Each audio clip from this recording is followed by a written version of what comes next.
Still rolling? Alright, let's talk. And for the success of the family in the future. Most of them want, the instant gratification of, I want to see you though today. I want you to blow my back out. You know what I mean? Wait. Wait. That intro is always fire, man. It's 2023. We should update that one, but that intro is still good. We should. That intro is still fire, man. Happy New Year to you guys, and welcome to Not Your Average Joes. This is our first podcast of the year. We're about to hit it off for you once more. We've got some big changes incoming, and bruh, how have you guys been? It's been actually a minute. Changes. What changes? Bro. Big changes. Two-pack changes. Big changes incoming. Yeah, exactly. That's just the way it is. But yeah, man. I'm like, yo, is that mellifluous? Is that mellifluous Duke coming through? Jesus. Before we get demonetized. That's hilarious. Man, hey, what's good, Vincent? On time. How you doing, man? Like in there, like somewhere. Damn, I am. I feel like I know this person who just messaged. Who's this as well? I don't know who this is. Yeah, it says young man JP, John Paul Kunda. Sounds familiar? I don't know. But man said we live. You'll probably click. What's up, Vincent, as well? Happy New Year. They're brothers, by the way. They're brothers. Swear that, bro. Okay. You've got both descendants in there. Okay, love this. I'm like both are lit. We've been out together already, bro. We're trying to re-up 2023 the same way. I might be a ghost for a little bit, but when we are here on the scene, when we step outside one time, we'll have to turn up. I'll bring you guys through. Don't pretend like you're not an uncle already. You like moving like an uncle. Uncle Musonda. Uncle Primo, literally under the covers. He ain't gonna see me. 100%. Yeah. But what you guys been up to? How you guys been, man? How's your Christmas? How's your New Year's going? Let me fill me in. I'm filling the viewers. Yeah. Well, King, man. you start. Go ahead. Go ahead, King. Kang. We was Kangs. Where do we even start? Bro, start from Christmas. Do Christmas. No, it's been good, man. Yo, wait, sorry. Don't put my government name. Hey, use the Duke. I'm like, wait, who's Temmie, guys? He said it again. Listen, go it's ahead, common knowledge now. Yeah. Then I get tracked down and they cancel me. But go on, King. How's your Christmas? Oh, he's gone. I think he's frozen. All right. I'm thinking that's the longest smile I've ever seen. I've never seen him smile this long.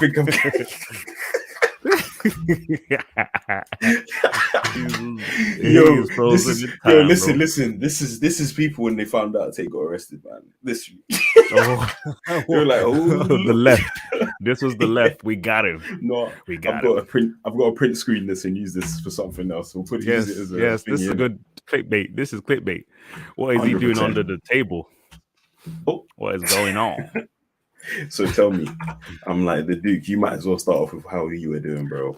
What happened? How was Christmas for you? I hope you didn't. You did not hear anything. You didn't hear anything. It's just that it was. Yo, listen, screen. Guys. I'm gonna be the soundbite, bruh. Listen, okay, boy, if you don't, This was my first Christmas away from home. Okay. I stayed in Ireland, and I even made the turkey at home, so it was good. It was delicious. It's serious. Call me. What's his name? Ramsey. Call me Ramsey. It was good. Gordon. It reached the bone. Bro, ain't that the seasoning reached? Bro, I got all the moisture inside. I trapped it in. What you do is every 50 minutes, pause. You poke. Pause. You poke the turkey. Pause, please. You scoop up the juices and then you drip it on top. And pour it back. Keep going. Every 15 minutes for like 4.5 hours, boy. Okay. This is sounding like a mad session you had with that turkey, bro. That makes sense. when you only focus on the turkey, you've got nothing else going, then the turkey will come out. But if you're like doing everything else, like the rice, the roast, bro, you forget the turkey. Oh no, it's burning, and then But I It's focused on the turkey, and it was lit. There was bacon rashes on top. It was seasoning. It was spicy. It's not people don't usually get spicy turkey. Oh man, it was good. It was good. I would say, and stuff with a lot of like good stuff in. Trust me. I finished it myself. No jollof rice, no chicken. What's going in? No. Unfortunately, no jollof. Yeah, I missed out on some Niger, flavor. Wallahi, I'm finished. I feel like a mad scientist. Love that. So no jollof. Man, like chai. Sounds like man had a dry Christmas. Boy, yikes. No. Christmas was moist. It was moist. Pause. Man should know. King moist. He should know. Pause. Please pause. King moist. Oh Lord, yeah, that was mine. Still exists. Oh my God, was that you? Jesus. His long. Who was that? Was that you? I think that was you. I think you had that. No, it was not me. Why? I think that was I think that was Jake.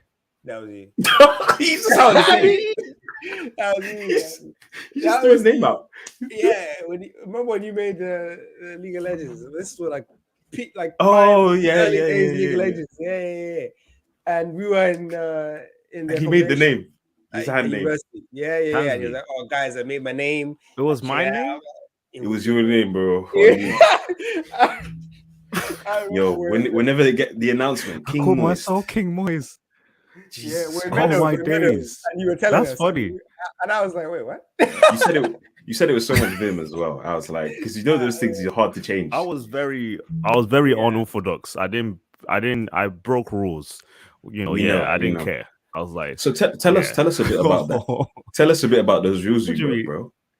What do you mean rules? I mean, I was against the grain.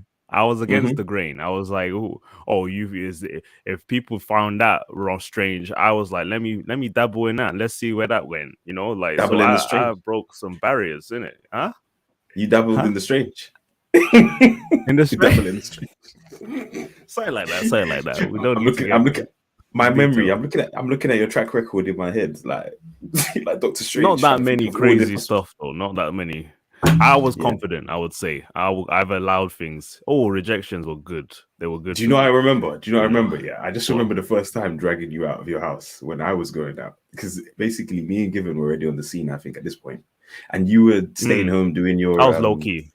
Dude, this dude. Now, listen, guys. Let me tell you. This is the type of dude in the beginning, in the first 3 months. Dude was actually doing coursework at nighttime instead of coming outside. I got my work done, bro. And it was the first, bro. It was first year. We got the work done 2 hours before the lecture. It'd been fine. But yeah. That was good. Dragging you out. That was good. I'm glad we dragged you out that time. I had to come knock on your door in the house full of dudes. You picked the house full of dudes. This is where my problem is I didn't pick mix. My problem is I picked any. Put me on any. And I never thought they'll put me with boys. I thought, any would just be mixed. Like, no, who would even got who would pick only boys? I didn't get it. It didn't compute in my head. But the people who picked any, it was all right. The people who picked any. Fair enough. Don't worry. But I was convinced some of them picked all boys. I am convinced some of them picked all boys. Maybe their mom who in particular? All boys. Yeah, that's what I would man said man was about to trip up. Mobin. Some guy named Mobin. So you could tell where he's from. Mobin, yes. Man like Mobin. or Abdullah. Okay. So you understand. I'm like there were a lot of those Abdullahs in my house, so it makes sense. It made sense. Nah, but it's haram. Haram is fine. Haram. No, all I remember is was once you were outside, we couldn't get you back in the house. That's all I could do. Every day. I mean, I knew I could go out, but I that's the thing. I just needed a solid squad because everyone there, we tried going out together. I was just like, it wasn't banging, yeah. Yeah, that year 2013. Yeah. I thought going out was dead because of them. Look, it's 10. The reason why I'm recapping is because it was 10 years ago. It was a decade ago. So you can see how far you've come. Yeah, you You're can see how far making you come. now they think we're old. Now they think we're old. We are old. My We are God. old, bro. We're uncles. We're uncles out here. Literally, look, we're 35. I was joking. Oh. 35, 2 kids. Don't do that. Don't do Whoa, that. whoa, whoa, whoa, 35. 2 What? kids. Don't forget 2 kids. 2 kids are important. It's really important. We've got to be perfect role models. Got perfect role models for them, yeah. Yeah. So what about who's next for their Christmas? How was the holiday for you? Me? Yeah, Okay, yeah, I can go for it. Yeah, okay, I'll start off with the most time consuming and energy draining part. The family all united, like Avengers Assemble, because they're all split in different parts of the UK at the moment. So like my brother's in Bournemouth, he's just finished his degree. My sister's in Durham, she married like last year. Man, I had to give that speech and that it was good things. She's happily married right now. And yeah, so we all reassembled in London with my parents, and it was good, man. It was good. It was really good. Like the food was lit. We had we strangely enough went for a Middle Eastern thing. It was very strange. So we had like a lot of mezze. We had like a lamb. Yeah, there was mix like a it up. lamb sheesh. But there was traditional. There was chicken. There was turkey. There was a lot of stuff in there. So Chicken's traditional. it was good. It was good. The chicken. Yeah. But I'm thinking to myself, I'm like, wait, so when it comes to the most time consuming, I redid my bedroom as well. My room got redone. I've got a new wardrobe, new desk, new monitor. The old one is in the back, so that one with the matrix on there is in the back. Yeah. So yeah, that will be chilling. Those of you noticed his background has changed a bit. You see, exactly. Yeah. So the bedroom used to be. So you're seeing it from this angle. I used to be actually sitting in that corner over there where that monitor is. It used to face that way, so you could usually see my wardrobe behind me. But now the layout is here, much cleaner. It's minimalistic. It's tight. It feels good. Repainted everything. So fresh start. It's all good, man. Like someone asked a question about your Christmas. Any favorite Zambian dishes? Yeah, bro. Kapenta is pretty nice. Oh, I was about to say this. Kapenta. Yes, kapenta is. What goes in tiny it's a tiny little crayfish kind of thing. Yeah, tiny. And when you mix it with the tomato soup, and then what you do is, you get the shimmer and you just grab a whap. You just grab a massive block. Yes, and I was actually about to say the same thing. Yes, kapenta hits different, innit? Yeah, man. It's basically like tiny little fish. Solid. Man. Just fry those suckers out. Put some. I love seafood, so mix them up, bro. It's Lord. It don't even taste like seafood. Like it's crazy. It's true. It tastes like meat. Like it's mad. Yeah, but do you know also Banks? What is it? The caterpillar as well. How is it prepared? You fry it. You just fry it. Yeah, fried. Okay. You fry it in a pan. Fry it in a pan. Wait till it's crispy, and I'm telling you, I gave it to my neighbor, Caucasian lady. She didn't know what it was. She said it was buff. Told her what it was. She spat it out. Okay. The disrespect. Set her up. You should have let her finish digest. No. She moved on to the second one. It's fine. She finished the first one. Okay. Like, because they're small. Okay. So she ate one. She was like, this is nice. Reaches for the second one. Yeah. And I go, she's eating it. And then I say to her, oh, do you know what it is? She's like, no. What is it? It's really nice. I said to her, it's fried caterpillar. And she was like, huh? And I was like, oh God, this is what you're doing to my people, yeah? Rejecting everything that we stand for. Let her go all the way in. It should have just, she would have accepted it, It would just, what are they saying? It's too funny. All right, let me just quickly touch on the. Here we go. You're all on Uncle Status, I'm afraid. Jesus, why? What? Okay, what about us makes us uncle? I'm actually on Uncle Status. Yeah, you are fully on Uncle Status. Yeah. Actually, you know what? The pictures are incriminating for me. I won't lie. It's the stunts. It's the poses, man. It's the whole setup, the clean suits. So you're already doing it. You're already doing it. Wait, can I show you? Yeah, look, all the shoes back there. Why are like a third of them like all suit shoes? Like, you know what I mean? It's mad. Oh my days. You have to accept it. It's true. I don't mind. I don't mind. I just got to stay young. We just got to stay looking young. It's all good. If any crime happens in the neighborhood, you're prime suspect. Now you're finished. And then Vincent, glasses popping up. Yes, Safe. and do, It's a good one here. It's a good one. Broke out the glasses. Not yo, prescription. if you get aviators, you are Oh, the instant Good prescription, for yeah. the screen. They're Instant not. uncle. Blue They're light, not. They're blue light. just good for the sun ray. Yeah, Okay, sun ray cool. That's brilliant. protectors. Yeah. This is that's instant uncle status right there. Aviators are instant uncle glasses. Everyone knows that, but they look fresh. I like it. They do look fresh. Yes, it was a gift. Yeah. See, Appreciate young man JP is on it. It's drip. You may as well rock Peaky Blinders cap. It's the drip. Don't know. Yeah, I don't do caps right now. I'm trying to just let this breathe out. You know what I'm saying? Yeah. Yeah, just let it breathe. That's it. But guys, just to sum up real quick, Christmas was lit. It was really great to see the fam and everyone. Like, once again, my brother he's growing up now, so he's a big man. He's a big man. Has he lived? No, he has not lived. Huh? Okay, this is funny. The relationship between me and my brother, we're tight, but we're not tight like that. Polar very opposites, strange. huh? Polar opposites. He's very serious in comparison to me. The other side. It's a bit of a strange one. If we go out, the dynamic could be odd. He would be getting the girls on the lowdown. Okay, so like he'd be under. They'd probably approach him. Does he need the manosphere? I'd say yeah. Would he simp? Whoa. Would he simp? Would he brother, this is a big statement. I don't know. I can't say yes or no to that one because I don't know what would he need Andrew Tate, or would he hate Andrew Tate? That's where I need to know. I think he'd sit on the fence. That's the thing. That's the spectrum. That's the spectrum. Is he? My brother. My brother's a fan? bit like. My brother's an object. He's like he's. Okay, You guys right. know like DC Marvel comics, right? He's like the Watcher. He just takes in all info, and then he'll make his decision based on that. So I don't know where he'd sit. He would agree with some stuff, disagree with some stuff, and then move in his own way. My brother's really independent like that. He doesn't subscribe to one side. One thing, yeah. So one side. He gives me Black Pill vibes actually. If I was to describe it, he gives me Black Pill vibes. Just on his own thing. Yo. That's what he gives me. That's the honest vibes I get. Black Pill. Why is it? Oh, go on. He's 23, right? 23, 24? 24, yeah. It's I feel like those eight are black pilled a lot more. Yeah. I feel is he working? Is he working? He's working. He's grinding. Yeah, he's in cybersecurity / software engineering. I knew it.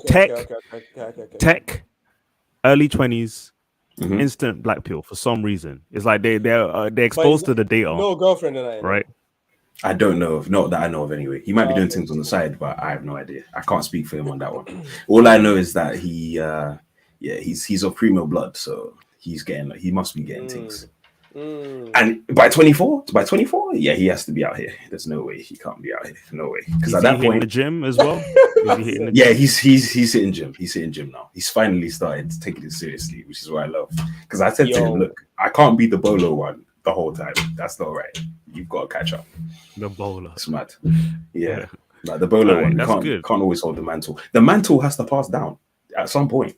So who it goes to, but we're close. We're very close together. Like we're 4 years apart, so it's not even that.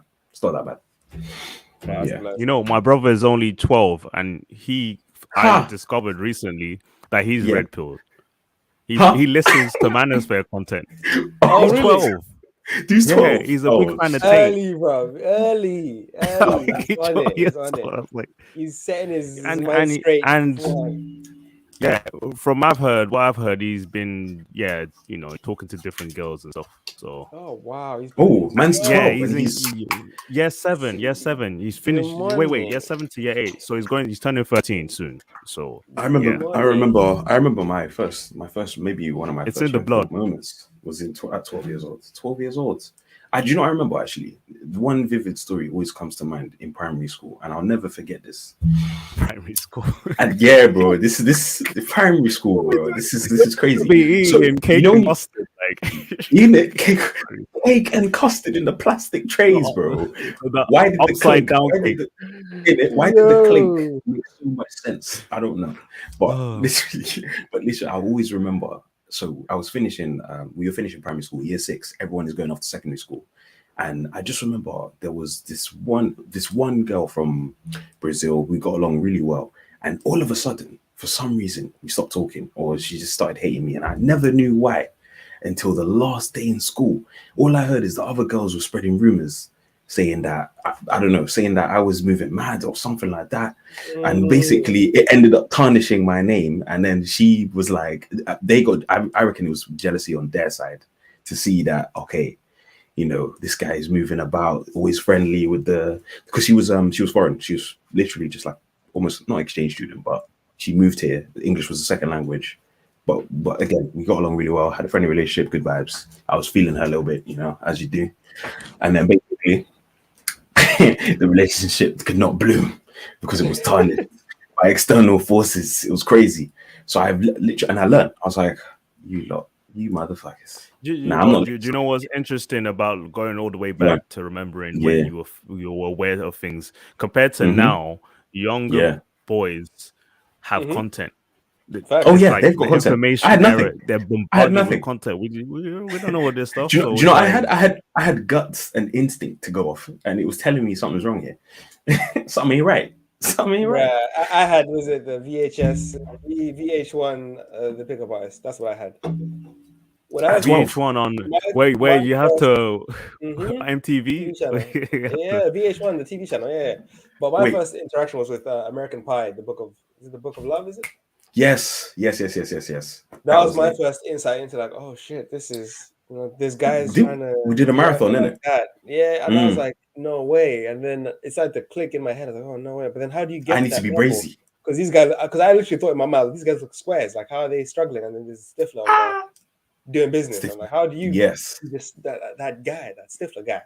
So then eventually led me to like one day I was scrolling on TV and then saw the pickup artist VH1. I was like, what the hell is this? Did my due diligence online and then found out there's a whole community of these people.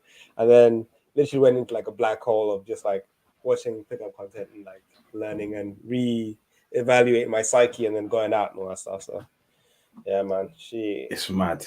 I would say not quite 12, but hey. You're about honest, 12.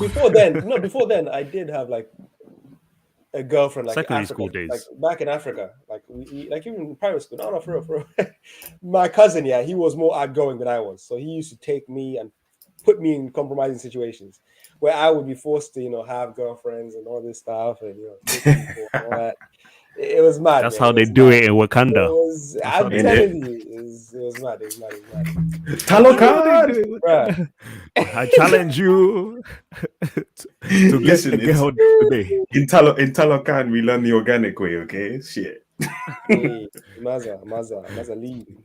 Man, like Ian, Happy New Year, Ian. Real Don't quick, let your confidence be stripped away. Okay, what's good, Ian? It's been a while, man. We've got some old fans coming through. You know, I'm glad. You know, I'm actually really that these guys have stuck around as well. Like, you know, people like Vincent, Ian. It's organic. Really appreciate them, innit? What can I say, innit? Happy New Year to you, man. If you lot ever want to come on the pod as well, just to discuss any views as well. Like, honestly, like the chat feels to me like if you're in a room full of people who kind of like see eye to eye in certain things. Typical locker room, you know, buddies, you know. So that's it. I appreciate regular listeners. 100%. Yeah. You want to delve into it now? You want to look what's behind? Look what's behind Moose. I think he wants to set us up into the Matrix. Listen, you know, in the Matrix, there's a guy who. Oh, do it. There's the guy who sets them up like Matrix 1, where the tech guys, because they don't. Oh yeah, the guy who dreads. Yeah. And each movie, there's someone who is like behind the scenes trying to make sure, and then they're watching it. They're like, you'll be able to see what they're doing. I'm just like, what are you seeing? There's nothing there. It just looks like lines, and he's like, that's the Matrix. Damn, Matrix, bro. Exactly, that's what it is. 100%. We haven't been ghosting, Ian. We just can't commit to a YouTube career right now. We're trying to grind for y'all. We're building. We got plans for y'all. We're building. Literally, that's it. We're building. We're building. Literally, look, as you see, my space is changing literally as around you. So it's like the upgrades are incoming, but like every couple months. You know, well, there's gonna be a moment we time lapse like our progress, like it's from the years big jump walk through this. Yeah, how the podcast goes. We're very slow. We are the everyday. We're not the average Joe, but we're like the everyday man in terms of like content. We're just talking among friends, right? We're not really. Oh, I thought that was something else. I'm not gonna lie. That was something else. Someone's browsing history just popped up. So just, I thought that was something else. I was like, yo, he was giving some wholesome speech, and then all I see in the background. Okay. That's the YouTube, whatever, man. Ads. Yeah. But no, real talk. Do you remember you remember the bunk bed in the first couple months that we were streaming? Was it? That was your room, yeah. Yeah, it was my room. I had to destroy that. It was a testament to the past, man. You know when you're uncomfortable in your own kind of space and you just got to change some stuff. That's basically what's happening. Yeah. But you got to get to that point where you can. We've seen many changes with King as well. Different place every time. This is finally in it. He's established to the background right now. This established household. We have a Look at the setup. Look at the setup, man. We own property, and that's what we do now. You know what I mean? We're investors, property investors. That's what I'm saying. No. We've been in the trenches, man. We've been in the trenches. The time has been put to good use. And now we're really honing in on the physical part. Like my gym regimen has become more refined, and now it's on point. I know exactly what I'm doing. I'm actually on a calisthenics program as well, half the week. So now I'm trying to get that muscle up consistency, get on that, make sure that I can, manipulate my body weight, handstands, all that. That's what I'm trying to get to. That's what love that. Yeah. And, so inspiration. How often are you doing it per week? Mystic on that one. How often are you doing it per week? I have to have a background as well. I incorporate calisthenics. I gotta do it too. I ain't as privileged with another screen, so you know what I mean? That's bad. That's bad. But yeah, no, I incorporate every time I do like a workout, I incorporate calisthenics workouts in. So like like chest day, I'll do, I do like half my workout would be calisthenics workout, so push-ups, different variations of push-ups, and then the rest of it would be like actual pushing weight, bars or whatever, barbell. So the best one is both. Both is the best way. It's hybrid style. Yeah. Hybrid. Like you can get the size, and basically it's mad because it's weird. I've actually sacrificed weight completely. Like, I use kettlebells. That's about it. And I sacrificed like weight a long time ago. But what I learned about calisthenics is calisthenic strength is transferable into body weight, into bodybuilding. But bodybuilding is not transferable into calisthenics. So it's like you can always go back with Cali, which is sick. Yeah, bro. Literally, if you feel you're like given in a couple, King in a couple months, right? If you feel your bicep now, and then after you do Cali, I'm telling you, it will just feel more dense because the muscle fibers are built different. The muscle fibers are built way different when you do Cali. Like it's insane. Like because it's just more condensed. It's more condensed muscle, and that's the only way I can explain it. It's less fluid in your muscle as opposed to bodybuilding where there's a lot of myosin fluid. I think it's myosin fluid in there, something like that. But but it's good stuff, man. I'm glad you're on the wave, bro. I can't wait to see you. Rings, bro. Rings. Let's go. Facts, man. Facts. Rings. I actually bought a dip bar for the house. Yes, like I've got a dip bar as well. House. Yeah. So I've got some. Those small ones, right? Not the small ones. You have it. No, you bought the long ones, the tall ones. The long ones. The long ones, tall ones. So you can do like moves, variations like L sit and all that stuff. Yes. That's serious. Love that. That's serious. We're invested. I'm also gonna buy a pull-up bar for outside the house, for the garden. Dude, do you know you're gonna drill it in? Drill it in, yeah? No, like the standing one. Like it's actual. Okay. The standing frame. Yeah. Pretty much. Yeah. Standing frame. Okay. You can also do like what do you call it? The leg up things, whatever you call them. Oh, leg raises. Leg raises. There we go. We can do the leg raises on it as well, dips as well, and then pull-ups as well. So and different pull-up variations, muscle ups. So it's gonna be immaculate. Home gym incoming. Go for it. Yes, that's the way though. Nice. That's the way. 100%. I love that. That's what I love to hear. Wait, let me just quickly go through the comments. I like that. What's that meme? What's that meme? That streamer that says nice. I like that for y'all, bro. Like what was it? What did you say? I forgot. He said nice. Yes. Mad. Okay. Trial by fire.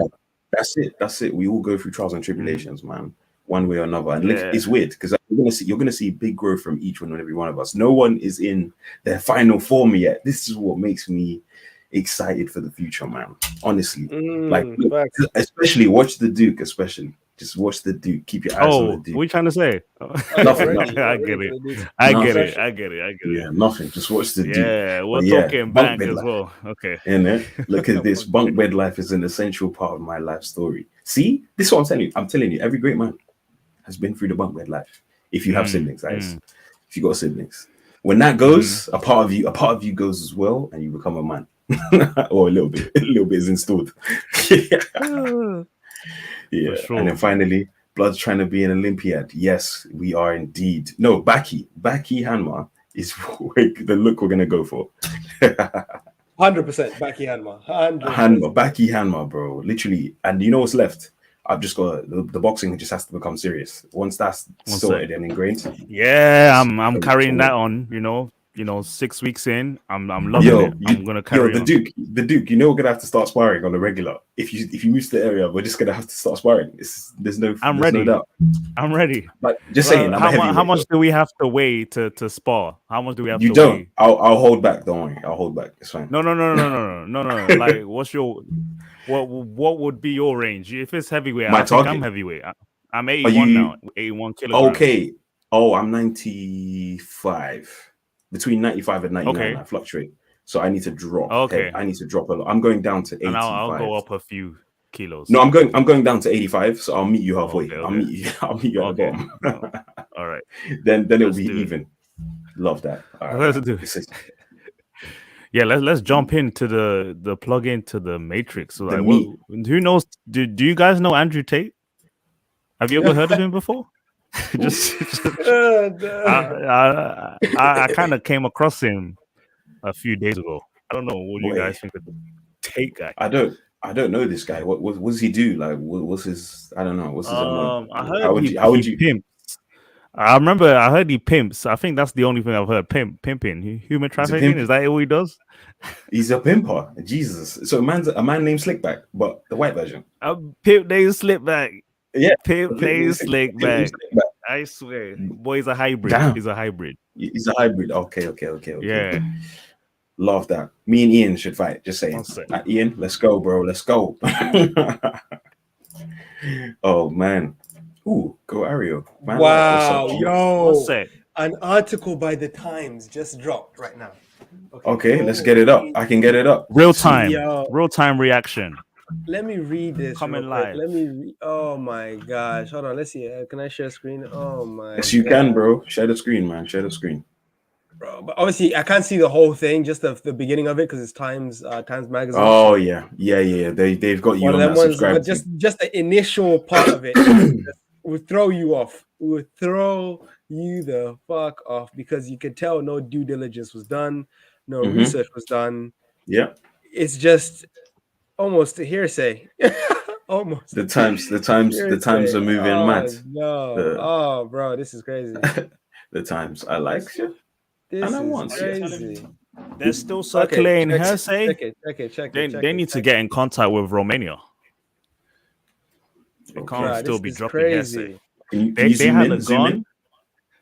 They edited the gun on him, bruh.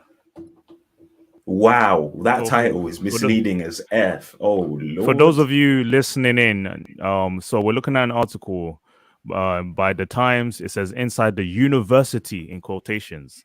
Inside the university, luring young British men to Andrew Tate's porn empire.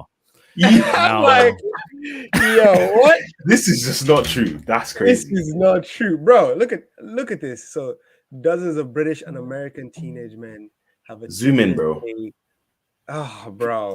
Can you zoom in? Crazy. Yes, I can. Hold on 2 seconds. Yeah, blessed. No worries. That is mad. Gosh. What makes this funny is that, and to be fair, we have an insider's view as well in terms of like we know. Same. I've done it too.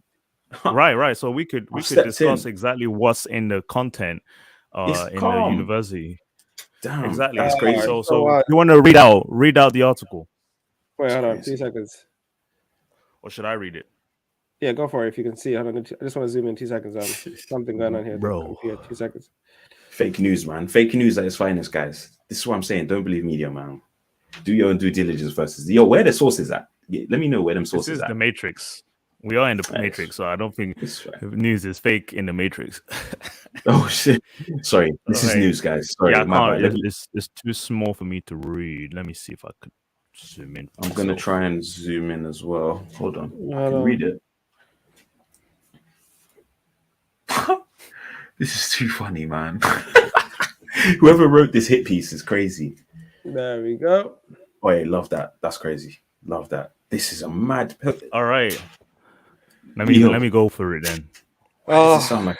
Bro, it sounds like this is Dozens of British and American teenage men have attended a hustler university at the Romanian headquarters of the porn empire run by a British influencer under investigation for alleged sex crimes. Disciples of Andrew Tate, a former kickboxer, known as the king of toxic masculinity, have been visiting his high-security compound on the outskirts of Bucharest, where guns and cash were found last week. Full stop. Let's break that down. Tate, Yeah, okay, let's go. I was gonna say, let's even go back. Wait, scroll up to the top. Yeah, go ahead. Right. Finish it. Tate, 36, who was born in the United States and grew up in Luton, Bedfordshire, remains in custody on suspicion of creating an organized crime group to sexually exploit women. Continue to read. If you pay this amount of get that shit out of here. Okay, £1 for 3 months. Yeah. So who wants to break this down? This is crazy because nowhere in HU is this stated that you have to do this. Like, bro, they're teaching you fundamentally like the most basic forms of business which are credible online. Literally the most credible forms of business online. This does not make sense. If they're talking about the war room, maybe. But this here in actual no freaking shot. For someone who's been in there as long as I've been in there, no way. They're not telling you have to do this. Make sure you recruit and make sure you do, and then I'm going to get a percentage cut. No way. If people want to do that, it's because they're inspired by what he did. So I think I could do that myself and might as well do it. That's off their own backs, not because that it's being told to them to do it. It's you could do it if you want to, but again, it's like a management organization. Like, bro, what is this? Now it's like it's so quick. Do you know what I see it as? What's it? Open University. That's how I see it. It's like Open University. You can go in there and you just see basically what kind of subscribes to you. There's 3 categories which you can. I'm not going to go too much into it, but there's categories which you can fall into based on your current situation. Like there is time rich, but there's time rich, but money poor. There's money rich, but time poor. There's a lot of things within categories you can kind of fall into. And then basically, go ahead. Just for someone who is a complete outsider, has no idea, like they're reading this article and they're just taking it word for word. What would you summarize to describe what Tate University coincides with? Like what is it providing men? Basically, it's giving you an avenue to make money online with proven methods that are used worldwide. Methods like making affiliate marketing, affiliate marketing, like Amazon FBA. That's obviously the same. Drop shipping, crypto. Trading, contracting, freelancing work. If you have a certain skill, say video editing, it teaches you how to get copywriting. Copywriting, things like this. That's what it teaches you. Methods you can use online. Online to earn yourself some money. These are proven methods. But it's digital agencies. Like it's crazy. Digital advertising agencies. It's crazy to think that they're extrapolating that from this. Like that's crazy. It's crazy. It shows that no due diligence was done, and someone 100. Just said, "Oh, put this in there. Cool, we have to do it. It's going to be hit piece. It's going to sell." Right. But if you've actually done and gone in and done the thing, there's no point where it says you have to do this. Make sure you recruit people, and we must get them in there, and then you get a cut of the money if you do this. Nowhere does it say that. If they said that, then you could say, okay, maybe he's organizing something here, trying to get people to do thing, and he's getting a cut. No, it doesn't say that. It doesn't say that anywhere. Even the thing where you like affiliate market, the actual HU, before it was taken down, the affiliate program. Yep. Doing that, like most people just went about and just actually did the work in there. Most people are not actually affiliates. Only a minority of people actually doing the affiliate work. So it makes no sense when they're putting stuff out like this. Like it's just blatant lies, and this is what discredits the media. Because if you guys saw the PBD Patrick Bet David podcast, yes, talking about how the media tells a lie, and in terms of the Ukraine situation, how they lied both ways. Before Ukraine-Russia war, they were saying Ukraine is a deplorable country. Second most corrupt country in Europe. Most corrupt country in Europe. It's going down the drain. They've put a new leader who's like this and that, authoritarian. He wears dresses and heels. Yeah, now transition to the war. Oh, Zelensky's the war hero. He's a No, these people, they just do anything they can to sell. And Andrew Bustamante, ex-CIA agent, said whenever he doesn't watch the news because he knows it's information warfare. The news is used as information warfare. Everything in there propaganda is a weapon. It's meant to believe a certain narrative. That's the point. The whole point of the media is to push like the thinking of the masses to a certain position, so everyone's on the same page. Whatever agenda is trying to be pushed at the moment, that's what the news will show in outlets. For example, again, similar with the Ukraine situation, Zelensky before the war was like actor turned, corrupt president. Now war hero, as the king rightly stated. So it's like, and these are big establishments. It's not like tiny. It's like Huffington Post, the Time, New York Times. There's big establishments posting this stuff, and they want you to believe it blindly. Now, it's funny because the majority of people will not actually question this at all, and they don't remember that it's only 7 years ago that this happened. Like between 7 and 10 years. It's not been 30 or 40. It's literally less than a decade where so there's been a flip of the script. So pulling back to this article, this writer David Brown, I'm going to call him out, David Brown from Romania. So he's writing for them, and this is his insight into the university that Tate provides. That's what he's saying. But is he pulling from anything? Is he maybe inflating something that might be available on the program? This is the thing where the war room. He's mixing it. Go to the war room and you can pay for specific courses that teach you how to become like an OnlyFans manager. Right. If you want to become an OnlyFans manager.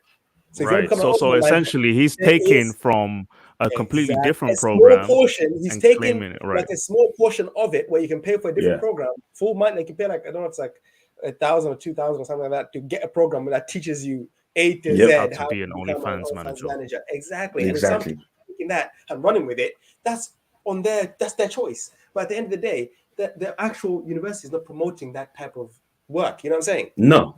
You don't come across it in your daily. You don't come across it in your daily. You won't see unless you look for that. You ain't gonna find it. So we know. So the ones who are higher IQ know. You see an article like this, it's not giving you the whole story. It's not giving you sources. Anything. Just sources. I want to see sources. Let's focus on the actual situation. We know a lot of content creators have explored this even further. You've got lawyers, you've got ex-federal, agents who are familiar with this case. Now, if we have to observe what's going on in Romania, why do you think the police in Romania, for the second time, have raided his house, and now this time have taken him? Is there something they have peer pressure against him this time? There is. The thing that has led them to keep him in detention for this long is because of the money found, the supposed 10 million euros. 10 million euros that was found. And this is the thing again, when the dude was cancelled, that money, like a lot of his money was frozen in accounts. You can't use money because bank accounts were terminating left, right, and center. So then you think, if you were a smart person, you think, okay, I need a tangible amount of cash just in case more accounts get frozen so I can actually make movements with. So he probably got that money out to be able to make, movements, fly in his jets, pay for this, pay for that. And that money out, now they do the second raid. Now they find that money. What do you expect? Like, bro, it's almost ridiculous to think that now they're thinking the fact that he has so much money in his persons or in his house, it's alluding to the fact that that money is not taxed and it's probably a proceeds of money laundering or proceeds of criminal activity. Speculation. Again, off the bat, it looks suspicious. To a normal person, it looks suspicious. To a person like me, who's done work in the financial crime industry, it looks suspicious. But when you take into account the full scope of things, like the individual being obviously terminated bank accounts. The individual is a traveler. He travels place to place. He has multiple businesses and business streams. The way he probably makes the most money, and this is probably something people don't understand, is in the university, there's a program where if you have a good business idea, you can get that funded for a percentage cut, like Dragon's Den. So if you have a good business idea, you could potentially get that business funded by Top G. Yeah, you can get that funded by him, and he will get a percentage cut of that business when it's successful. You see what I'm saying? So he probably makes most of his money from doing that, helping other people's businesses and earning money as a percentage of their businesses as they do in Dragon's Den. But people don't want to think about that because low IQ. So Tate, Tate is a successful man. You can say that he moves like someone who, you know, can get away with a lot because as an elite and essentially once you reach a certain success, you can buy anything. You can buy your way through life. Yeah. Also made the point how Romania is a tiny southeastern European country. They're always going to be bitched by the US. So are you saying that this is a Western pressure on the Romanian authority? Okay, one question. Why do you think Tate, I was kind of like trying to figure out what was it, because you used to promote Romania a lot. Like Romania is great, an Eastern European country that provides you the freedom to even just flex, being able to be successful without being pressured to do anything. And he's now moved on from that. What could be the reason for him to move to Dubai, leave that dream behind in Romania? What has changed? He wasn't even leaving the country per se. He was going to spend 6 months of the year in Dubai and spend the other 6 months back in Bucharest. So that was going to be the split. Exactly. That was meant to be the split. So in the winter months, he would go to Dubai. In the summer months, he would go back to Bucharest. You see what I'm saying? That was going to be it. That's what he was talking about. From all the interviews I've seen, that's the split he was talking about. So if someone knows that he's under duress, he would not come back. He's not that stupid. You see what I'm saying? Yeah. But so you're saying he saw this coming then? He saw him being targeted by the authorities in Romania. He saw this company. Look at this video. Okay, we're just right here. So I might as well play it. So let me just go right here. This is the one I sent to the Black Excellence chat. You guys remember go for it. I posted Black it Excellence chat. Yeah, the Black Excellence is out here. You discriminate. Okay.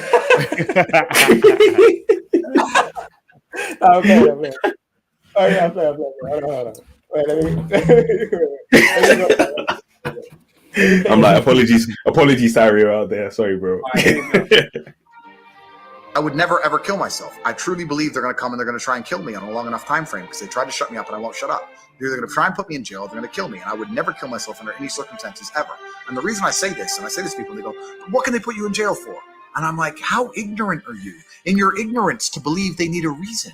You believe it's fair. You believe I can get a lawyer and prove myself innocent. That's not how it works. They decide you're guilty long before, and they find a reason why. And it doesn't matter what you do about it, you will pay the fucking price. It's not fair. None of it is. Every single system's corrupt. It actually annoys me when people say that to me. Well, just get a lawyer. Why? They can't put you in jail if you're innocent. Yes, they fucking can. And that's what people don't understand about the world. They can, and they do, and they fucking will. I don't know. I'm not convinced because this is smart.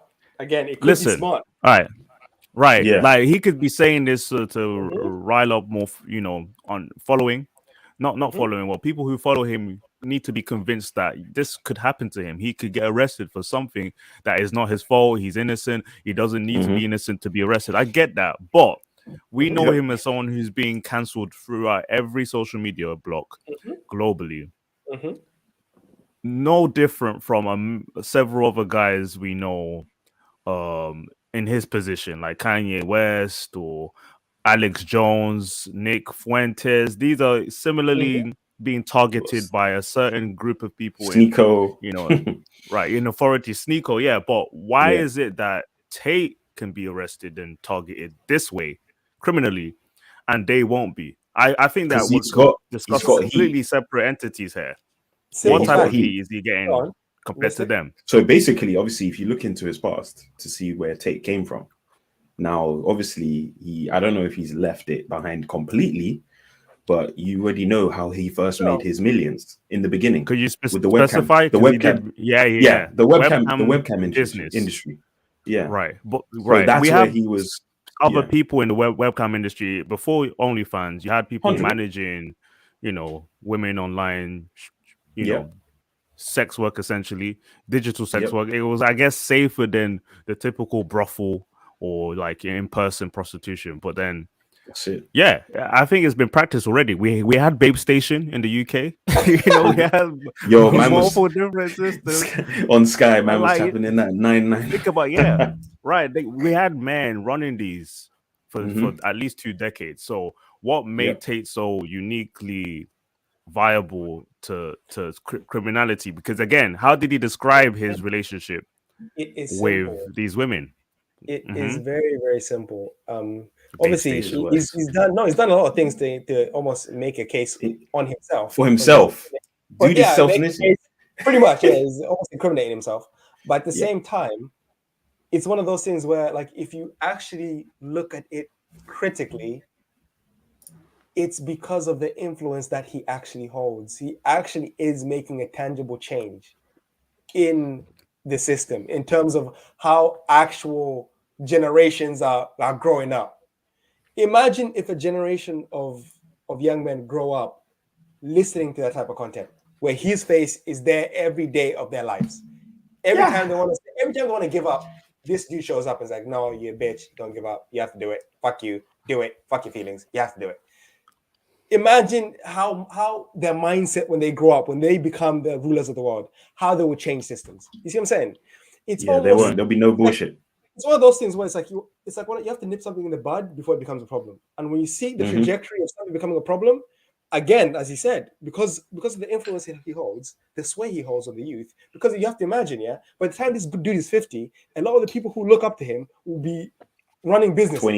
25, exactly. 30. And if they're all running businesses, the people at the top, and this is the thing about HU and why they might want to cancel, the whole university, whatever, is because if you aid people in becoming rich, it's all well and good come back to you for supporters. But imagine if all your friends and all the people you have in rich, in your corner are all rich. Imagine the power you have over the world. Essentially, you can move things, you can move stock, and this is the thing. This is the problem. He can move stocks like Elon Musk does. He can do things drastically in the world that could change and hinder the rich. Imagine if the rich are saying, "Oh, we're all gonna bet on this stock to go, short," and then he says, "No, everybody pump the stock." And they all pump it. All these people are going to lose millions and billions. I get this. I'm convinced. If someone like that, if a Reddit page can do GameStop, a person like this. I understood. I understand that. I mean, we've got Elon Musk. He's been making very interesting moves that could influence a lot of people's way of thinking. And to be honest with you, I get that an individual can shift a worldview very fast, and they definitely have to see it as almost like a threat. But in a way, if we're going to put Tate in that position, that he has been the individual they need to target to press on to avoid, like someone like Kanye West is also influential. His inflammatory comments. I get what you're trying to say. I get it, but I would say if it's realistic that someone can be in that position where they're that influential, but then again, are you saying that they're punishing him now, right? They're punishing him, putting him in jail for how long? Because he's innocent. He might as well, not be as long. So if it's just for 30 days, is this a warning to him that if you carry on, it's a warning. Continue to do this. It's a warning sign for sure. You remember when he told the story about, I don't know if you guys remember the story when he told the story about he met a friend in London and he was chatting to him. He met him out for like cigars. So they went for cigars and they were chatting, talking. And then he was telling them, the friend of his who is in contact with a lot of celebrities in the modern world, a lot of rich people. And he was basically saying, these people, telling Tate, these people sell their souls. What they do is almost crazy. And literally after that conversation, he had the same guy had provided Tate's number to a few of his contacts, and they contacted him saying, "Hey, we'd like to get you to go on a private island." And he said, "Fuck that shit. Hell no private island." And from that moment on, that's when he started saying, I would never kill myself. I'll never kill myself. I'll never kill myself. Guys, listen, I'll never kill myself. If I die, you know what happened. I'll never kill myself. Someone again. Wait, he was invited to a private island. Is that what he said? He was invited to a private island, like them shady like private islands. Epstein things. Rich people were trying to get him to come. And again, he also said they've been trying to bribe him with cease and desist, saying, "Hey, look, if we give you this, can you maybe tone it down, stop saying this as much, maybe just lower your presence on social media, tell your people to relax." He's talked about how they've tried to give him money, and he said, "Fuck that! No, I'm going to keep talking." And again, if you can't buy someone, the only other way to get them is to ruin them. You see what I'm saying? There is no other way. There is no other way. I'm gonna be devil's advocate, but in a way, I was about to ask a question as well. I still think it's cap because I feel like as he says that certain things he says is just a persona. He's gonna his words get used in court for things he has said, right? That could incriminate him. He can easily say, "Oh, I was just embellishing." In a way, he could be doing the same in this situation. Yeah, I'm not gonna take away that is right. True. I'm not gonna take away from it. But that is true. All right, is Tate trying to before this arrest? Was he trying to get on cancelled? Was he trying to say, "Look, I am not saying," because he did say, "I'm gonna correct certain things I say that might come off inflammatory or clipped." Was he trying to reinstate himself? Like, look. I know I'm now a bigger figure, so I'll be careful with what I say, so it won't offend to an extent that I could, get cancelled again. But the damage is done because his message. Or was he attempting because he was going everywhere? He was trying to get interviewed by big figures. Was he trying to convince the world that, look, I am not a threat. I'm just a person with information. But he threw that. But this was saying he's saying things in a way that is not inflammatory. But at the same time, he still understands that he does not want to betray his mission. Essentially, hold on 2 seconds. He does not want to betray his mission and his duty as he sees it to young men out there. So he's claiming he's the savior, right? He's going to save the young men. He's just remember. Don't you remember? Not save, but just reinstill the mindset that has been lost essentially. Because they remember in one of his interviews, he said the same thing. He did remember in the interview when he was with there was a dude with a beard, and he was saying his mission ultimately is to wake up the youth. Muslim guy. Yes, exactly. I think it was a Muslim dude. Yeah, he said his mission was to wake up the youth and let them know about the system that they're currently in and wake them up so that they can't be. Control is the main thing, right? That's his main thing. He wants to break the system of control. Obviously, the powers that be that he's referring to don't like this, right? And like King has already said, the damage has been done to the point where he's woken up enough people now to create a big enough ripple that they have to take him down. And as long as he stays online, he's going to keep doing it. Those people who like, even though he doesn't have to say it anymore, those people who actually believe what he's saying will go out into the streets and echo it like gospel. You see what I'm saying? That's the problem. Those people will tell their friends. Is it too late then? Wouldn't you say the damage is done already? It's too late because even if he's off there, those people will still now be vindicated in their belief, saying, "Look, I think it's too early though. I think it's too early." Andrew Tate 2.0. No. History has proven these things before. Like people, when they get martyred, they become even bigger than they were when they were. He becomes immortal. He'll become immortalized if he dies. He becomes immortalized. It's like like not to use big examples here, but remember Jesus? Remember that guy? Remember what happened to that guy? My guy got finished. Yeah, he was spreading what he thought was a peaceful message, or what it was actually a peaceful message. Man, like Pontius Pilate, teaching people how to live life the best way they could, and people were like, "It's against the way we do blasphemous." Things right. Fuck that guy. Finish him. And then when he finished him, people were going left, right, screaming the gospel. You know what I'm saying? Like, but then he's already done that. Wait. I need to press harder. Are we saying that Tate is the only man on social media and content creator that speaks like this? Is he the only Messiah that actually provides insight? Really? He is the only person with the background, the accolades, the story. Look, put it this way. Wow, this guy has it all. He's the full. His dad was allegedly CIA. Package. His dad was allegedly CIA, chess grandmaster. He was a chess prodigy as a child. Won the Indiana chess championship when he was like 8 or 5 or whatever how old he was. We got a few he chess grew up to become champions a fighter. out there. He became a 4-time kickboxing world champion. This guy got into some criminal, criminal activity. Got himself into debt. Then he had genius idea, sat in a room, had genius idea to, use, the webcamming business or whatever to lift himself out. Once he lifted himself out of that, he realized it's too big a thing to run. Let me just operate with a small elite force. So he picked only the few who were his like suited girls, took them to Romania and said, look, we're just going to do this ourselves and be elite at it, focused on that, and then started branching on to other business as he built his war room. You see what I'm saying? Yeah, pause right there. Pause right there.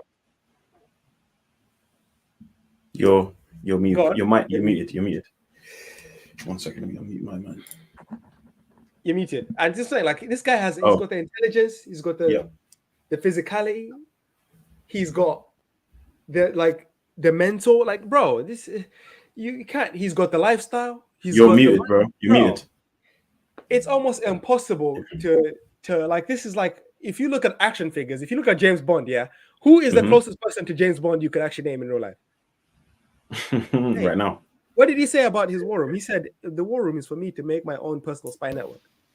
That's mad. My own personal network, like individuals who are skilled. You know what I'm saying? Like, if you need something, you can go to the war room and boom, it's there. You see what I'm saying? Like, that is a dangerous person. You can't.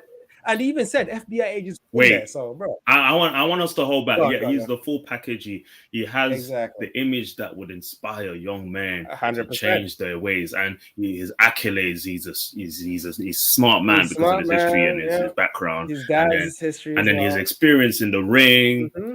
He's got balls of steel. We get it. I get it. But let's focus on what he's been attacked for, like the weak spots, right? Okay, so that's what I was going to say. His mistakes. We don't know how, to what extent he's like carried that on. But before the thing, all right, even though he's been going on, TV for a while, trying to get his face out there for a while, and now this is his big moment.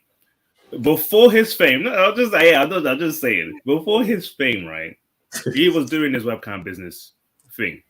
But a lot of men were in that industry already. Why was he a target? I believe I can explore that further. Why was he a target by the police, by certain situation?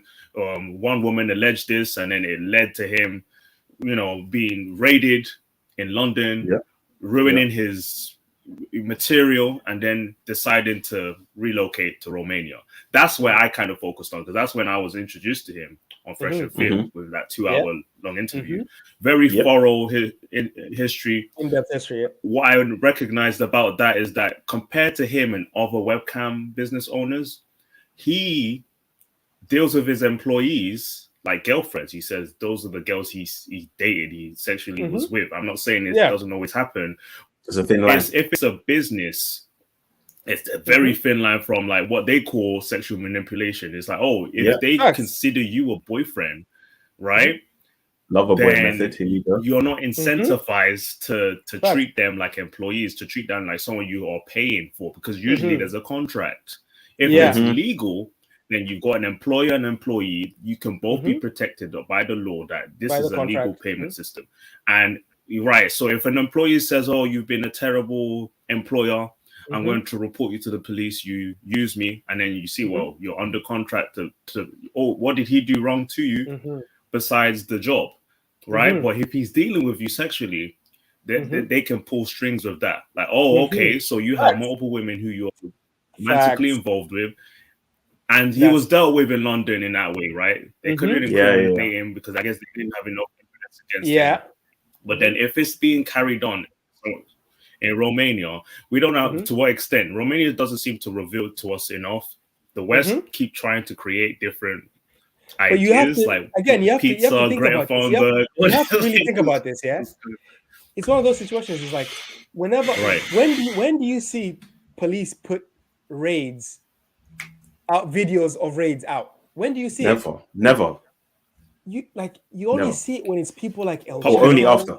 You only see it when it's people like El Chapo, like the drug dealers. They're big heavyweights. You know what I mean? When they want to show you, like, we did it, we got him, we did it. Even like it's only then when they want to show you, like, we're doing something. Look at us, we got him. Like, the whole thing smells like it's publicity. They want to show that we did it. Look at us. showing the insides of the house, showing all the stuff they found. Like, you know, you don't see that very often. Usually you see that with like drug cartels and Mexican drug cartels. You see that where they show their findings and we were in the drug house and look at what we found. It's very TV, isn't it? It's very dramatized. It's dramatized. I would say, I think I've seen it in America one time where it wasn't like a big criminal. It was more a celebrity. I think when it comes to famous people, they might push it even further. I mean, I'm just leaving room for, you know, let's say Tate is either the Messiah or just seen as someone who's popular right now, and he's being targeted by police for a very specific case. We could say they're trying to take him down.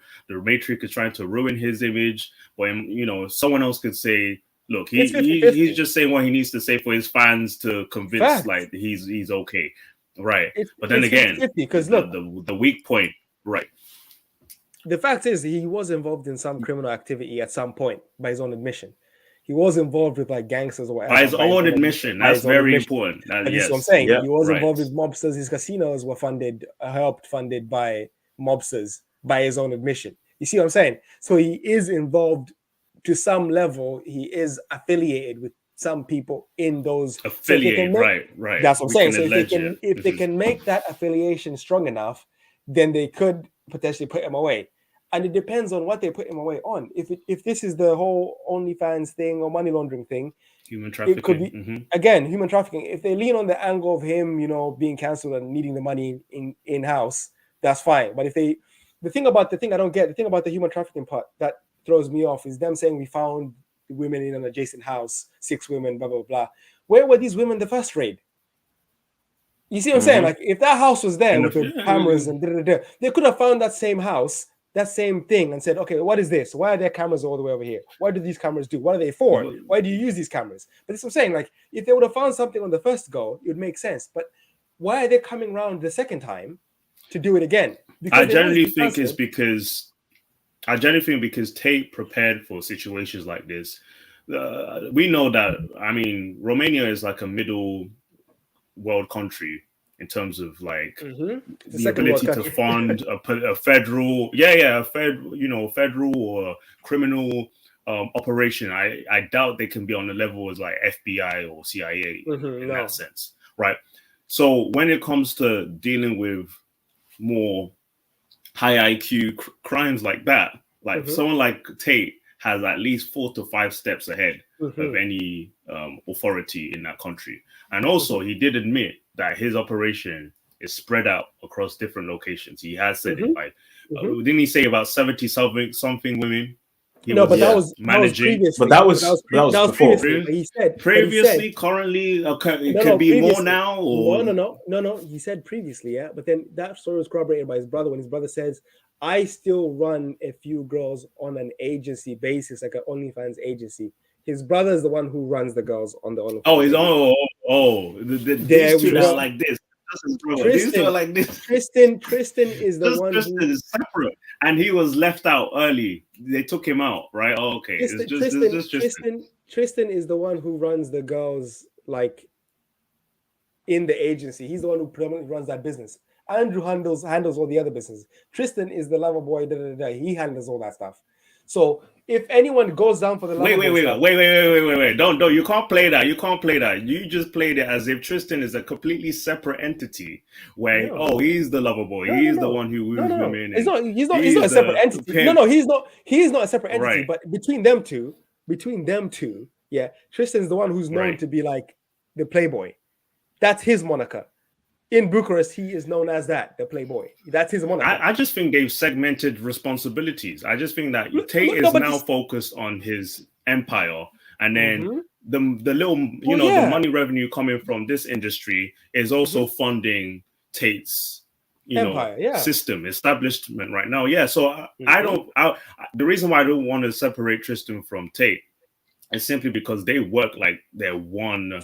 Well, it's the same business, yeah. They have the same account. They share the same bank account. Yeah. They are the same business. But I'm just saying, as individuals, Tristan is the one who actually operates the OnlyFans side of the things. He's the guy who is in charge of the OnlyFans section. Whereas Andrew is like the overseer, the overlord. He sees everything. Right. Like, okay, I'm going to do this here, touch there. My point again is that And they even provide the program to teach other people to get into it. But the industry is already saturated. We've got a lot of guys involved in that industry. A lot. And they illegally, and then maybe some of them get raided for crossing boundaries when it comes to managing that.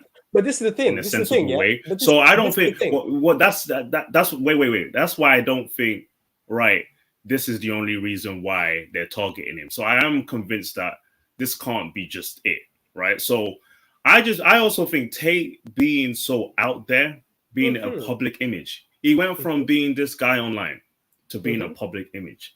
That changes a lot of things. Politicians are known to clean up their image. He also needs to play that role. And my problem is, he complains about the elites, but he moves like one. And in order for you to move like one, you also need protection, like an Epstein level protection, where no one bothers you. You need friends, connections, you need authority behind. Yeah, and he seems like an independent entity. That he doesn't have. Tristan is his only boy. Yeah, Tristan is his only boy.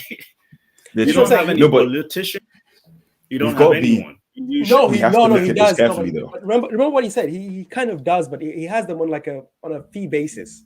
So if they got paid out more than others, it's not like a friendship basis. Like I genuinely respect you as a friend, because he did say that if I wanted to have the Romanian prime minister on a call, I could have it like that. And that's just because of money basis and the connections he has with like the scrupulous individuals who shall not be named, the mobsters or whatever. So he has contacts and people in the country, but it's just, again, the only way he gets got is if they got paid out more than what he's paying them out. You see what I'm saying? And then he doesn't have reliable sources to protect. And well, there you go. But they're not going to be his friends. They're just his business partners. Who he pays. My point in comparison to the elites get away with everything. Everyone's saying that Tate can get in trouble, but we can't see the list of. But it's just money. Epstein's customers. Epstein's. Yep. So now we're saying Tate earns less than them now, because I thought he was close to being a billionaire. He can't afford no. with his income to be protected. No. But if Epstein's circle, are people who are actually in genuine positions of power where they can avert it themselves. You see what I'm saying? Tate is not in those government buildings and government halls where he can avert it himself. You see what I'm saying? Those people who are involved with Epstein and all that, who are involved with Epstein, they were involved in like actual governmental funding campaigns, all this kind of stuff. So they were directly involved in business. So they hold people's campaigns over their heads. Like, look, you ain't getting another campaign if you're gonna, expose me. And people, again, as you've said, I don't know if you guys seen House of Cards. It's a good representation of how, I've watched a bit of politics kind of works. It gives you a great view into it. And it's all people just looking out for their best interests and themselves and just trying to get higher up into the ranks, whether they want to be president, secretary of state, money talks. Whatever. Money talks kind of thing. Money talks. So if you hear that person saying, hey, look, I want you to change this on your campaign and make sure you try and get these policies in place, I'll give you X amount of money for your campaign. They're going to say, oh, fuck yeah, let's do it. I'm getting funding. Let's do it. Wait. Before you guys continue, hold on. Go on. Yeah, Duke, before you continue, just so that we can hone in on the debate, especially. So, Duke, your stance, right, on this Tate situation is that you think it's not just the system coming for him. He's maybe self-orchestrated this or potentially embellishing the the facts. And King, you're saying that basically this I'll rephrase that though. Yeah, go on. Not self-orchestrate, but mostly self-sabotage in a way where you so he knows. Risky game.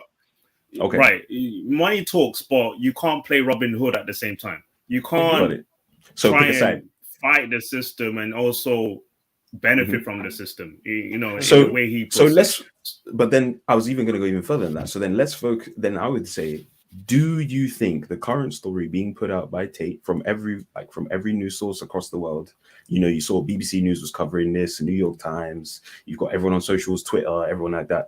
Do you think there's an element of truth in their story? Do you think it's coming from absolutely nowhere? Do you think that somewhere, because usually there's no smoke without fire. We know this. So no, I think we have enough. I think we have enough evidence that there are authorities, people above, who are against certain indivials with influence. We saw that before Tate. Okay, Tate 100%. Yeah, we did. Alex Jones. Mm-hmm. Yeah, we've had people cancel before.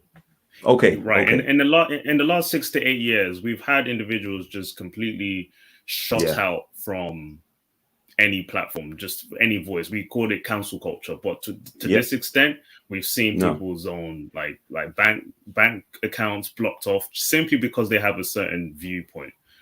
That is very scary, and I don't think Tate is. I don't think it was Tate that revealed that. We were very aware of it. I just think he's this type of person who is walked into that. Like, oh, okay, this is how I should get cancelled, or in a way, that's how I see it. Like, he's a conduit. He's a conduit for rebellion. That's what he is. So right. So this do you conduit think? For rebellion. What have we learned about martyrs and rebellions? That's what I was going to say. Martyrdom. Well, we know how it ends. Ways. So at the end of the day, it goes to basically. I was going to say sorry, 1 second. I was going to say if he knows. Okay, look. Let's start from the very beginning. Like Tate. He said that this was all orchestrated. Those were his words. He said this was all orchestrated. I planned this.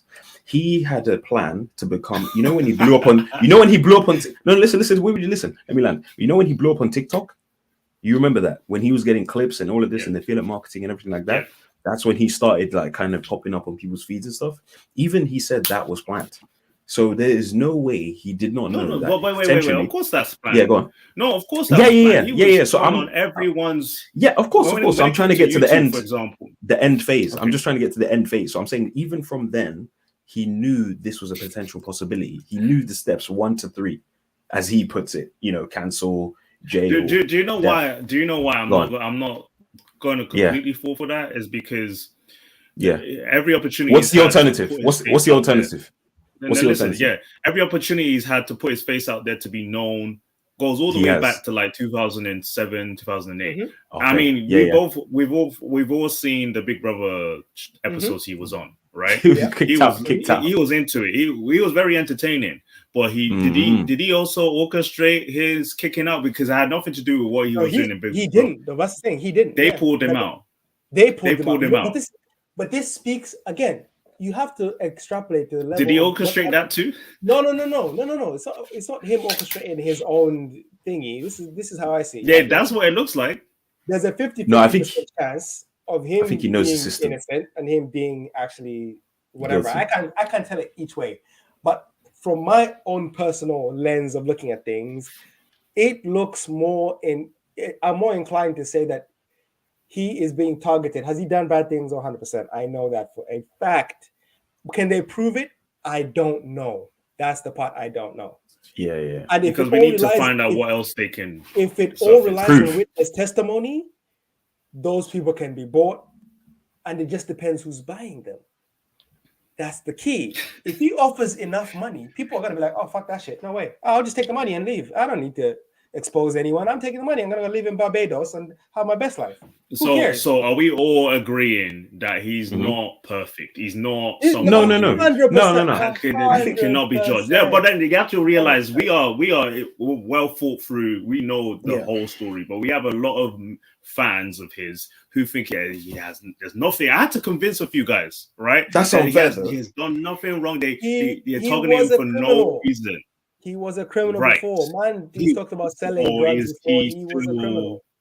Is he still maneuvering in that world? Because we did say he's affiliated with This is what I'm saying. people. He's affiliated with the people, but he's smart enough not to be directly involved in that business right now himself. Even his cousin, whenever this thing came out, smart enough to not get arrested. He spoke out and he said, guys, like, Andrew is smart enough to not do dumb shit to get arrested for dumb shit like that. Like, bro, he's not low level. Like, when you made that much money, again, even like, remember the Tinder swindler situation, when he was breaking that down, he said the Tinder swindler was dumb because he thought this method would keep making money and never get caught.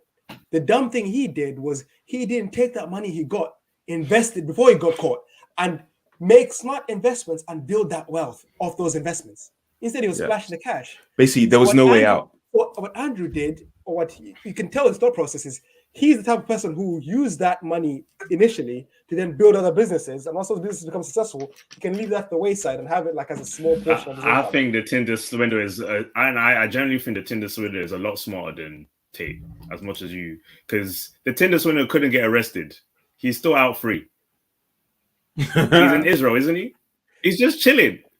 But he doesn't have any influence. You just said Look, he doesn't have any influence. That's not his goal. That is not his goal. Know, it wasn't his goal. All he wanted to do is make money from women. Tate wants to be powerful, right? What's Tate's goal? That's the problem. Exactly. That's the problem. What's the need? You can't have your cake and eat it. You can't want these things and play Robin Hood. Like exactly. But this is unless he's ready to die. That's what he's ready. The end goal. What's his exit strategy? His exit strategy. Doesn't care about you niggas. Like, come on. No. It's not about caring. Yeah, it's not about caring about people, whatever. He might. You think he's willing to die? They said this. No. Listen. I don't know if I think he's willing to. I think he is. This is what I said, yeah. Because him and based on what he's said this. They said this. They said once they've done their job, they're gonna drop off the map. That's what they said. That's what from their own mouths, yeah. I've seen enough of the emergency meetings to know what they said. They said once we do the job we need to do, we are gonna drop off the face of the map, go live in our castles, raise our kids, and that's the last you hear. That's the last you hear of us. As long as they're going monk. Oh, okay. Well, I would like to see that. The point is to achieve the desired goal where enough people are like, fuck this, build the empire enough or build the war room enough to the point where they're like, we have influence everywhere. We can now disappear.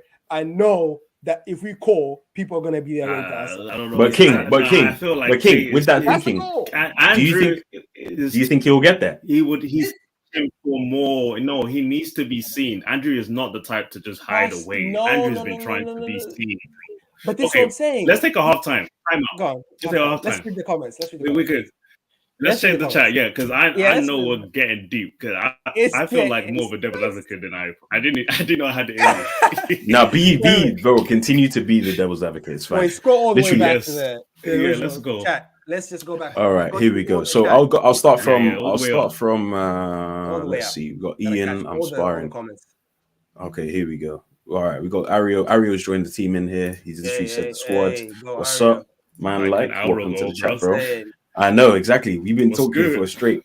You got Ian in here. I'm sparring as well. 88 trying to get to 85, bro. Keep at it, man. Keep at it. Yo, calories in versus calories out. You already know how it is. Yeah, not the Boondocks reference. Yes, I likes you and I want you. Yeah, the choice is yours. Go Ario. Yeah, I see you with your new TV. Yes, new crib. Love that. Yes. Yes. Young man, if agenda was a website, I think that was the what you shared earlier with I think it was the Times, isn't it? Was it the Times? Yeah, so right. I mean, most of them, all the media outlets, all the media outlets, BBC are covering this. So this is what goes on the horse. No, this is mad. So go skip to the questions. Yep. Here we Any go. questions? Give me 1 second. Questions. Vincent has a question. You're all the way up, bro. Okay, here we go. Yeah. I just want to see what everyone's saying in it. Yeah. Literally all the comments. Here we go. You kill him, you only turn him into a martyr. Very true. And you know what happens to martyrs. How far down? Keep going. When the next time you see Vincent King. Oh yeah, here we go. Ask King a question. Go. There we go. So here we go. Okay, this is a long. This is a King, long. King, are you still a fan of Marquette? The way you talk of Tate is similar to how your outlook on Marquette. Okay. It's been a while. This is what I'm saying. What do you think of Marquette? There's been revelations. Yeah. So basically, I think the way he speaks is still, good. He's still well spoken. The way he actually debate interacts. With Destiny. He's still. That's what I'm about to get to. He's still well spoken, but he can't debate Destiny. He can't. He is not equipped to debate Destiny. Because Destiny. I was going to say something else. Yeah. No, because Destiny is a troll, and he will rinse him clean. He will look dumb. He will actually look dumb. And the fact that Destiny has more years, more experience, exactly. And the fact that he keeps saying I'm a technologist and fans, bro, he should stop. Marquette should really, if he wants to get people quiet, bring receipts. But I know he's capping. I know he's a scammer too. I know he's capping, but he's well spoken. That's why he gets people to follow him. He's well spoken. He's a scammer. Do not doubt he's a scammer. He is a scammer. He is trying to get your money. The same, and the sinner. He's a sinner. He's trying to get your money. So be careful. But I like the way he speaks. He's a great. Oh, you're saying Marquette is a scammer? Yes, he is. Facts. Are you saying he's a Point scammer? blank period. Oh, okay. So Point that's blank your Yeah. answer. If it's Yes. Marquez a scam, Yes. I sensed that. I was like, I'm there's something about him. I'm a fan of how he speaks, but Presentation. Something about right. something. No, but even when I was watching him, something about him seemed inauthentic. I don't know what it was. I'm not a fan of the lying, but I'm a fan of the I'm richer than Bill Gates. Bro, he cat. What is he talking about? I was just like, why? Wait, at first I was like, of course this is a cap. But then I was looking at his listeners. They were like, Destiny finished it. Yeah. He went on no jumper, and the guy on no jumper was just like, he was tossing this guy off. He was just. Really? He was on no jumper, Marquez? Yes, he was. The guy was, bro. Yes, he was in no jumper. Not with Adam though. The other guy. He was. How did he make it? The black guy. No. The black guy. The black guy loves Marquez. He interviews a lot of people. Okay. He thinks Andrew got his whole spiel from Marquez. Huh? The black guy thinks so. I'm telling you, bro. It's always there's the levels American. to this game, yeah. I told you about the Negro Manosphere, guys. I told you. Marquez does not have a Bugatti. He's not credible. He's not credible. He has no Bugatti. He's not credible. Well, he's richer than them all. What color? He has no Bugatti. He's richer than them all. He's not credible. He's lying. Yeah, keep going. He's lying. Yeah. You know what I would love to see? I would love to see DJ Academics, Destiny, Malak, bro, and Marquez on a cast. That shit will be fire, bro. No, they would finish Marquez, bro. They would finish Marquez. But Destiny doesn't even rock with DJ Academics does not.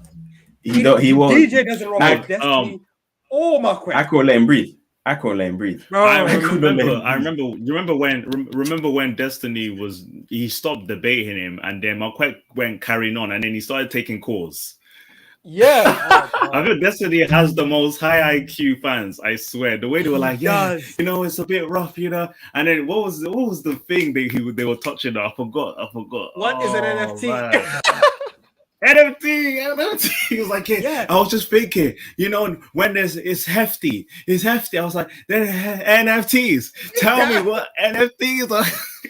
I know. The guy who went on the tangent about boba. It's like, these guys are like betas trying to get me to drink boba and get me in these tea joints. Like, what? Like, bro, like it was crazy. Like, trying to get me to drink boba tea, NFT. What's an NFT? I was like, bro. And my guy deleted the video. And you know why he deleted the video? Again. He always does that. He's smart. He said on the cast with that guy, with the black guy, he said, I deleted that video because they were trying to cancel me. So I had to delete the video because of his fans. No, it looked bad for his image. It looked bad for his image. He was getting clowned. He was getting clowned. Exactly. And guess what? Destiny's messaged what's his name? The guy, no jumper guy. What's his name? Adam 22. He's messaged Adam 22 to say, hey, get me on a no jumper episode with Marquez face to face. Marquez walking off, I guarantee you. You have to face to face. If I was Marquez, I'll be researching why NFT. He won't. Day and day. But it's a non-fungible token. Who doesn't know that? It. It's easy. It's a non-fungible token. Like that shit is. Why are we even discussing? It's one of one. He says he would, when you ask him something, he'll be like, well, I ran a course to explain everything you might ask him. I ran a course to teach people what NFTs are. My God. Man. Jabrizi, where's Jabrizi now? Bro, I can discern a scammer. He failed. The magic he man? Faded away. He failed away. He's a magician. Didn't he like what happened the guy who was on the show with him? He used to be on the show with him. Yeah, Lord. He was a magician. Faded into black, man.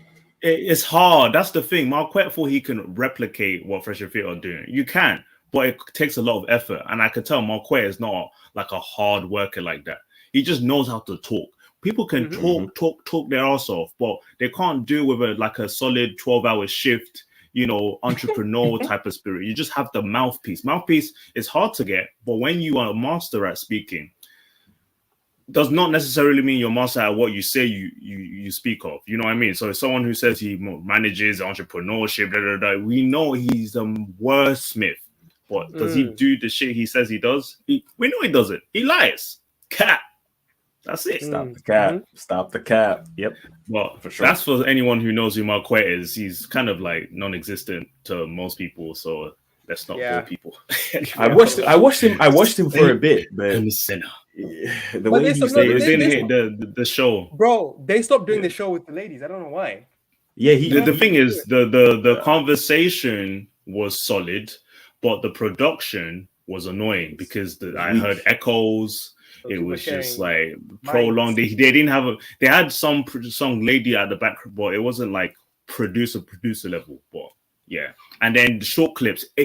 Every time his fans recommended, "Hey, you should have a different channel for He's clips, He's live. He would insult them. He would be like, "Nah, bitch. Nah, you don't tell me what to do." Right yeah. Don't tell. Yeah. I remember. Black male media. Well, you used to be a fan of him, I'm guessing. Man, like I would say he was presentable, and to be honest with you, he can get away with it because you're on YouTube. You can create your whole world, right? And everyone can perceive you. You know, how you describe it. Like some really big YouTubers have lied about their lives before. For example, the big Kevin Samuels, rest in peace to him. People embellish their credentials to seem good, but he claimed that he was a chemical engineer grad.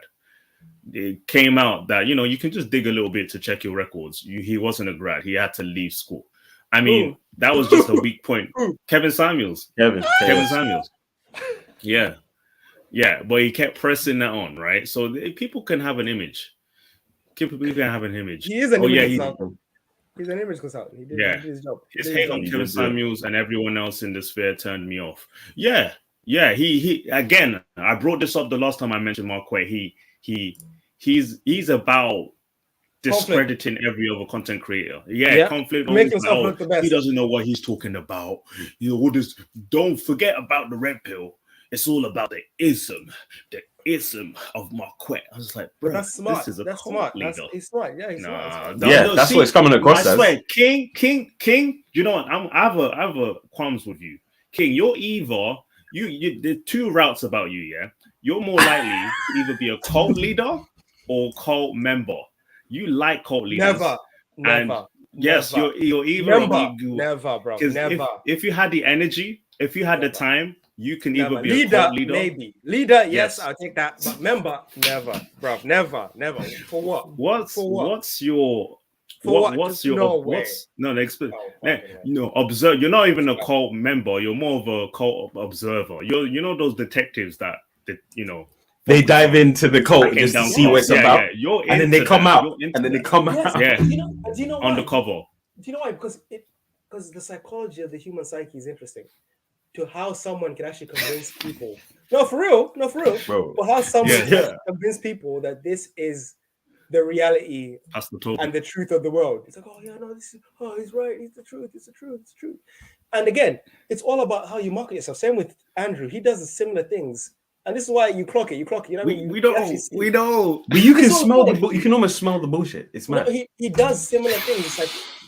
It's like the way you speak and you just put in other things. Like, look, I know you all listen to these soy boys. They don't teach you nothing, but I'm here. I'm saving you. I've come with my Bugatti to teach you all the ways of the world. You know what I'm saying? Like, but credit to him, he's actually got the stuff. He's actually got a course that is actually legitimate and can actually help would never touch if you put yourself in the right position. Show me your Bugatti, bro. Nah, never. But this is what I'm saying. Like, it's just levels. There's levels. I'm gonna one more question on that.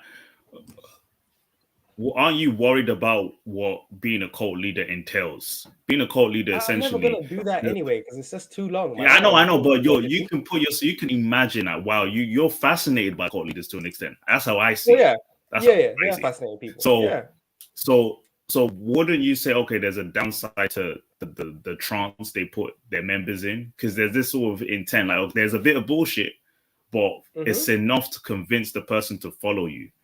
I don't think it's a healthy system to have because what comes up always comes down, especially for cult leaders. They never lost, Facts. Yeah, that's what I'm saying. I just don't think it's a safe approach or to either to emulate or to that's impressive. I respect the hustle because it always leads to destruction. the thing that is smart with that method is, if you are a smart individual, what you would do is do the ism stuff, get your money, invest in other businesses, then those businesses legitimize you as a person. You see what I'm saying? If he was smart, he would put that money into businesses. Money talks. That legitimizes his position. And now he can actually have the experience. He can actually have the experience. Cult leader. To talk on the things he talks about. You see what I'm saying? That's right. Oh, yeah. You understand? Yeah.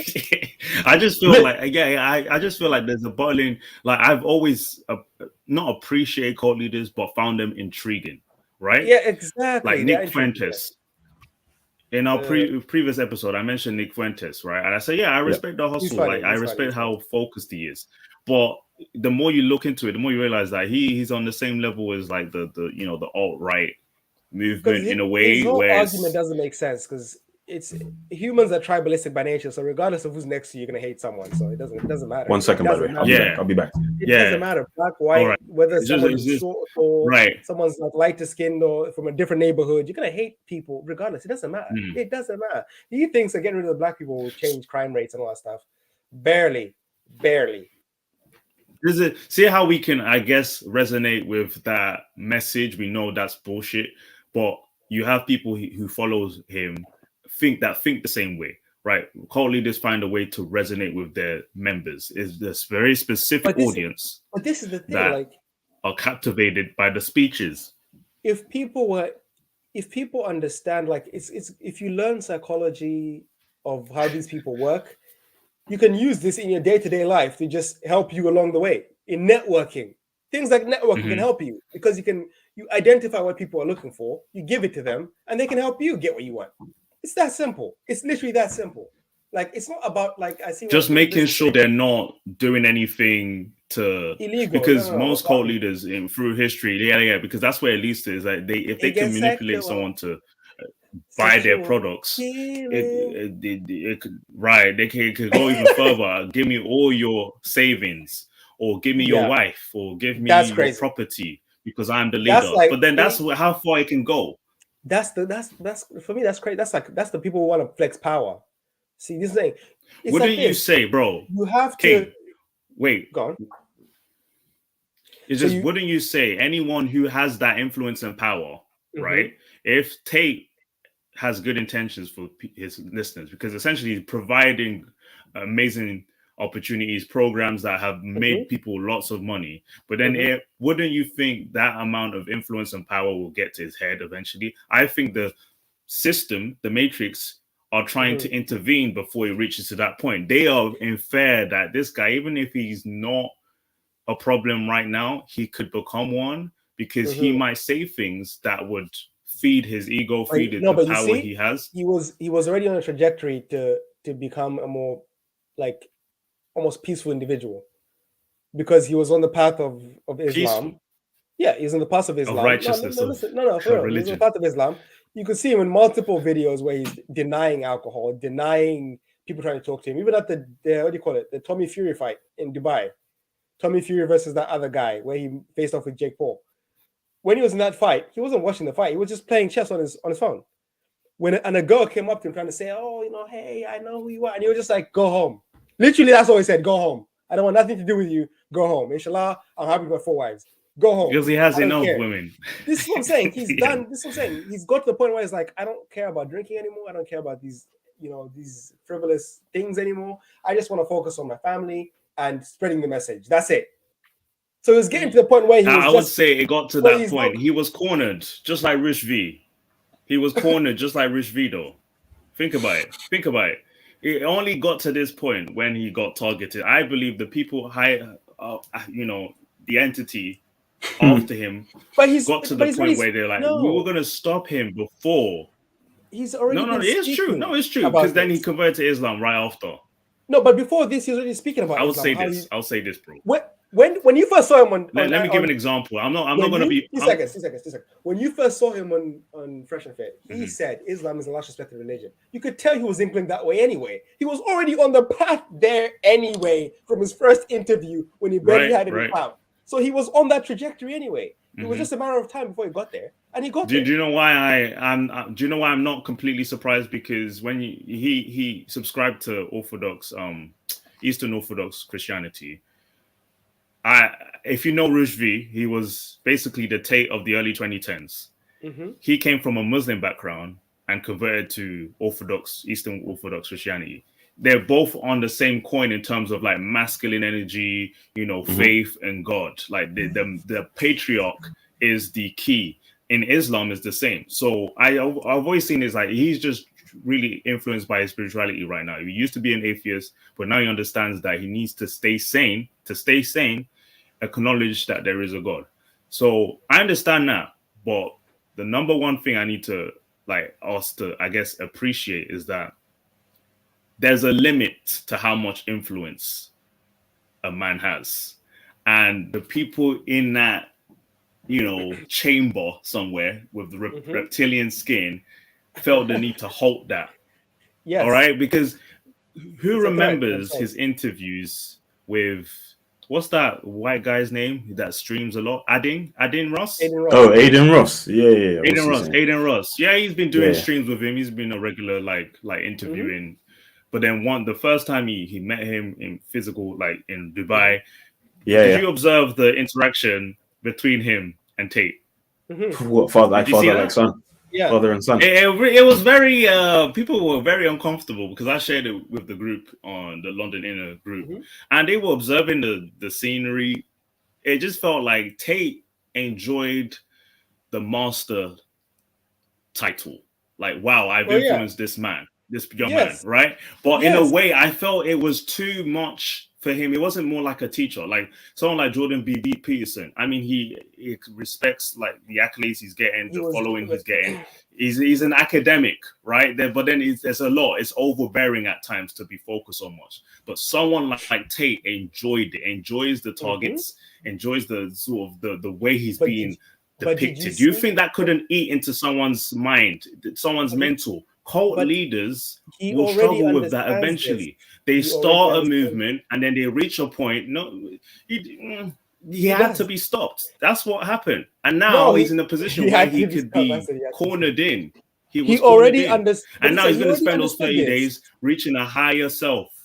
He already understood this. This is what I'm saying. This was it's like, again, he understood. I thought we knew this already. Did it take him until he understood? No, okay, understanding it and then acting on it. Because you're saying, he respected Islam a year ago. Wait. I don't want King come out of being a fan and just kind of see from the outside for people who might want to understand, like, out of curiosity, who the hell is this Tate guy? This is me. If he appreciates spirituality and knowing when to stop more. I don't know. Okay, no, listen. Put this here. If you see me, let's say you see me when I'm at uni, let's say I'm at uni and I'm talking about Christianity. I'm like, Christianity is a very respected religion. I'm atheist and I'm telling you guys, Christianity is a very respected religion. It's amazing. They probably believe this. There's a savior. And then 5 years later, you see me balling with a lot of money, and then I say I'm a Christian now. You would think, he was on the trajectory anyway. You were talking about Christianity back in uni, so why am I surprised? You know what I mean? It's not surprising. It's nothing like, I can't believe you just converted at this point. It's not surprising, bro. It's not surprising. What was his reason? First of all, what was his reason? Listen, King. Because if we're gonna touch on religion, it's very easy for me. What was his reason for leaving Eastern Orthodox Christianity? What did he say his reason was? Because he felt that it was the most respected religion in the world. He felt that it brought him peace. He felt that people who yeah, he respected it before he converted to Islam. But why did he leave his current religion, his Christian Orthodox practice? I remember hearing him saying that he said he was referring to how, like, Christianity in general is allowing things to change, the cultural shift of everything. Men aren't men anymore in the church. And to be honest with you, it's very strange because when it comes to spirituality and faith, it's an individual perspective. If you know of the word, if you know of the practice of being a Christian, you wouldn't care much about which church is doing which. Like, it has nothing to do with you as a person. But his emphasis on that makes me realize that this man is only obsessed with power and the image of everything and not necessarily himself, because now he's going towards a religion where you know, no disrespect to anyone in Islam, but we know of many people who revert to Islam that are radical thinkers. To them, they're looking for something to fight for, and it could go too far. And that's what's getting him in trouble as well when he referred in Piers Morgan to the Taliban and how he apologized for comment on that. So he apologized. What did he apologize for? What did he say wrong? No, but this was previously. This thing again. What did he say wrong? Let's land here. Okay, how many things does he need to apologize for? Let me finish. Let me make a point, and then we can address it. Because everything he does, we can say he apologized, but his intent is there. You can apologize for offending people, but that's what he really means. When he talks, everything he does, forget it. Nah, everything he does. And what do you mean? What do you mean in the past? It just happened last month. He had an interview with Piers Morgan, and he addressed the Taliban in a way where he respects their ideals and their values. No. And the speech is that? Oh Lord, I reacted to that full interview. I have it on my other channel. Check this out. Yeah, what he was saying was he is and this is again, people can say it's a cop out. You need to say something. I personally would say it's wrong what they're doing. They need to, but I'm not gonna go fight for it either. So he's just saying I'm not involved. It's not my problem. Where I live, people are not living like that. But people would rather have a form of order rather than lawlessness. Either there's a bunch of warlords or there's something. People will lean towards something than nothing. And that's facts. That's human nature. People will lean towards something than nothing. That is human nature. Where the majority leans is where I'm going to lean to because I don't want to feel it's such an easy cop out though. It's such an easy cop out. We can say the same thing about we can say the same thing about every corrupt regime. We can say that. Listen, is it not? Let me address it. We can say the same thing about Nazi Germany. It provided order because Germany was in disarray after World War I. We can say the same thing. We can say the same thing about North Korea, about socialism. But listen, Tate can do anything he likes, give his opinion and move on. He can make an apology and move on. But we know the trajectory. All he's doing is looking for some type of like radical concept. Everything is about power and how we need to. Oh, you made him leave the chat. I hope the Matrix didn't get him. You made him leave the chat, bro. It was too much. Okay, I'll save it. I will save. No. He's back. Maybe. Go. All right. Yeah. Sorry, if the Matrix got you, I'm not behind it. I'm not collabing with the Matrix. No. But all I'm saying here is that the trajectory he's going is showing me that he's someone who I could consider it self-sabotage, but his mental is focused too much on like anarchy. That's just how I see it. Oh, everything is destructive. Might as well start all over again. Let's destroy what we have. When the message should be about preserving what you have right now, right? No, it's not. And avoiding, whoa. Bro. This guy, bro, I follow his. I was gonna say break that down. Break that down. I've been following his Twitter since 2019. I know this guy for a while, but I didn't pay attention to him as much. But the more the fame got to him, I was like, okay, let's see where it's going. But all he does is reiterate talking points that any power-hungry figure has. Just like Kanye, he's exactly like Kanye. This mindset of, I'm influential. I'm going to change the world. I'm going to change man. And it's for the betterment of man and this and that and save women from their destruction. And Bro, it's hunger for power. And this is why I'm addressing you, King, because sometimes I can see that you like someone who has passion for certain criteria subjects. Is like, they seem so passionate, it could drive people, right? But in my opinion, guys like that always lead everyone else behind them to destruction. There's no peace in fighting for and hunger for power. Focus on your success. Focus on being an example. There are many guys like him. They don't have to be on the same level as him, but all you need is male improvement platform. Wait. You're not listening. I'm not talking about people of his status. I'm talking about men who are teaching younger men to do better for themselves. There are plenty of them. We don't need someone who is making 2 billion. Someone who's just making merely 100 million. Someone like even Kevin Samuels. Many male improvement coaches exist. We don't need Tate.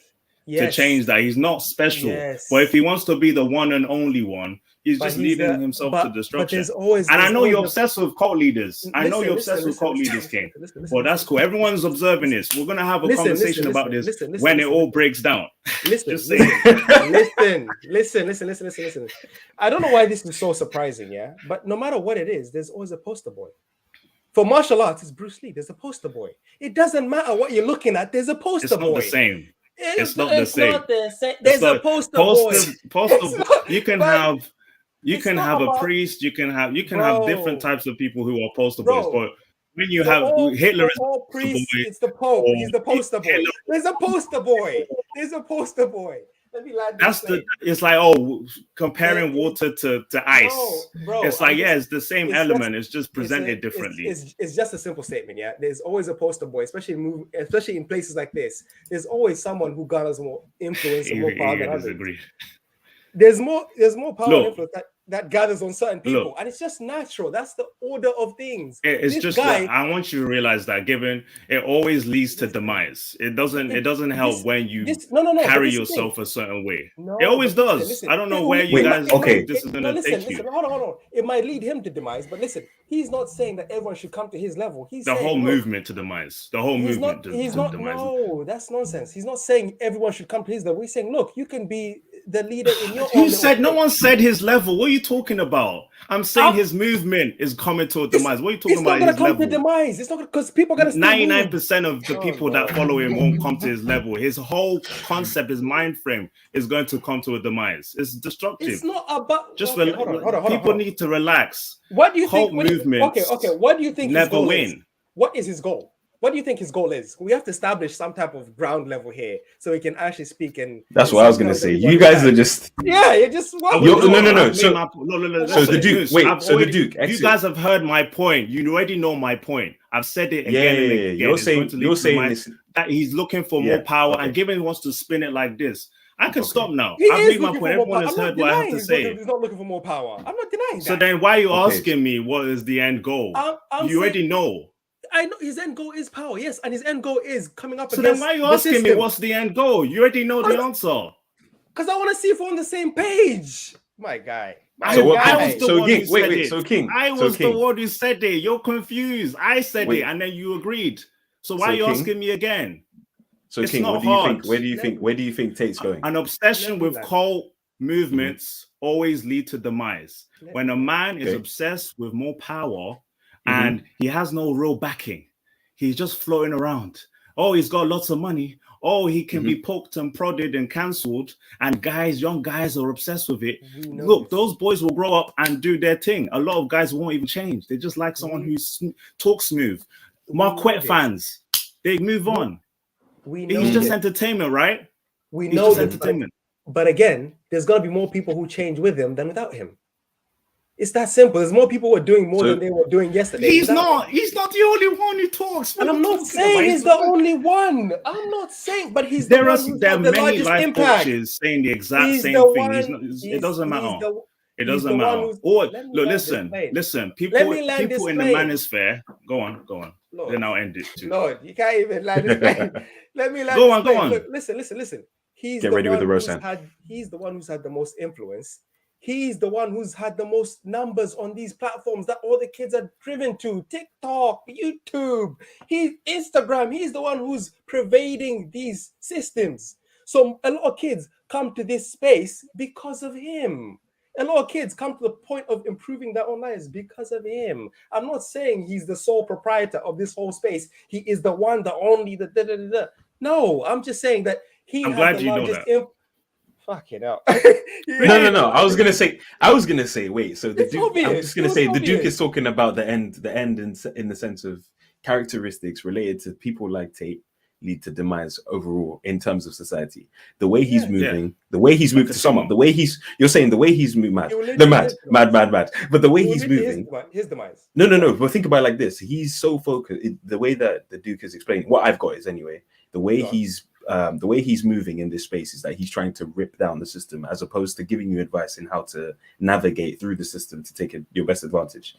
Break it down, reform it, and start again from the beginning. That is the Duke. Am I right in saying that's what you That's what you think. I'm just saying. Clearly, Kevin doesn't agree because he keeps saying he agrees, and then I'm gonna get to him. No. I'm just wait. I'll get to wait. King. Give me 1 second. Let me just clarify it so that the viewers as well, everyone understands. Right. So the Duke, that's where you're coming from. That side where it's ultimately anarchy. It's leading to the destruction of the current system in place, and a cult leader would always lead to destruction like that. Okay. Okay, destruction like that. Okay, fine. And King, where are you? What's your rebuttal or your? It would lead to the destruction of self. But if what he's talking about of himself, not everyone else who is in the movement, of himself, and the way he's set up allows him and his movement to live long past him. The movement is basic. It's not his movement, new. Though. I know, but I'm saying the movement itself it's nothing new. Don't quote that. My point is. Male improvement has been around for decades, especially on social media. They're different. And can we agree they're different faces? The largest impact. He's made the largest impact in the last 12 months. Okay. The whole point here is that the way he's approached it is to exceed, like almost like a tumor. Tumors produce cells just like every other cell. They continue to do so. Marketing head. I am the voice of this saving men from their demise. Understandable, but guess what? He can lead to his demise. I agree with King. He can lead to his own self-demise, but the movement will carry on. But it has nothing to do with him. He might have promoted it to an extent, but there are plenty guys doing the same thing. When the first time we spoke about him, we all agreed that Tate isn't providing anything new. He just packages it in a way that is resourceful. Easily digestible.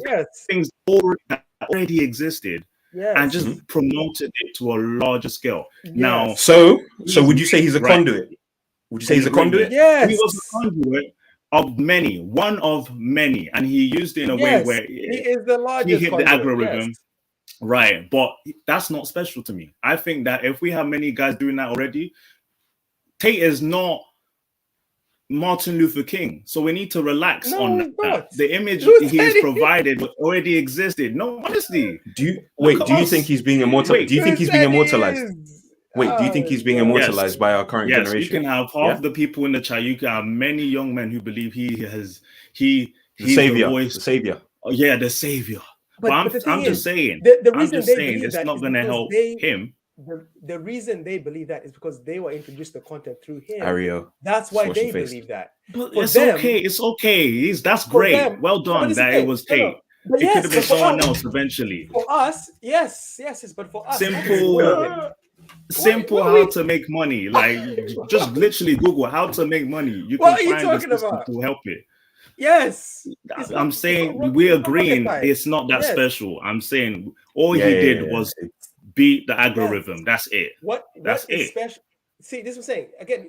Saying it's not that special is not giving enough credit because what he did in itself. I'm not getting. We've given him enough credit. We don't need to give him any more. My whole point. No one has done it to the scale he's done it. That's the credit. No wonder you like Marquette. The credit that is due.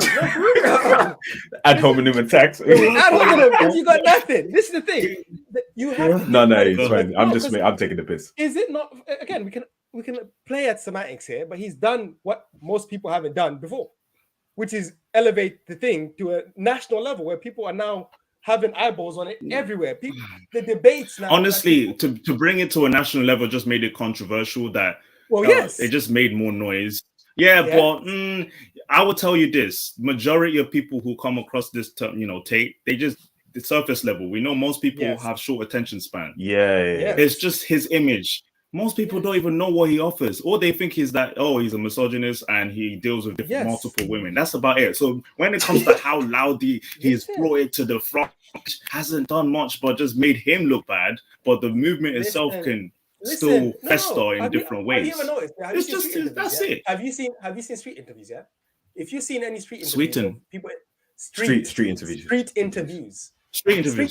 Yeah. When they're interviewing people about Tate, most women say misogynist, he's hating, and da-da-da-da. What do most men say?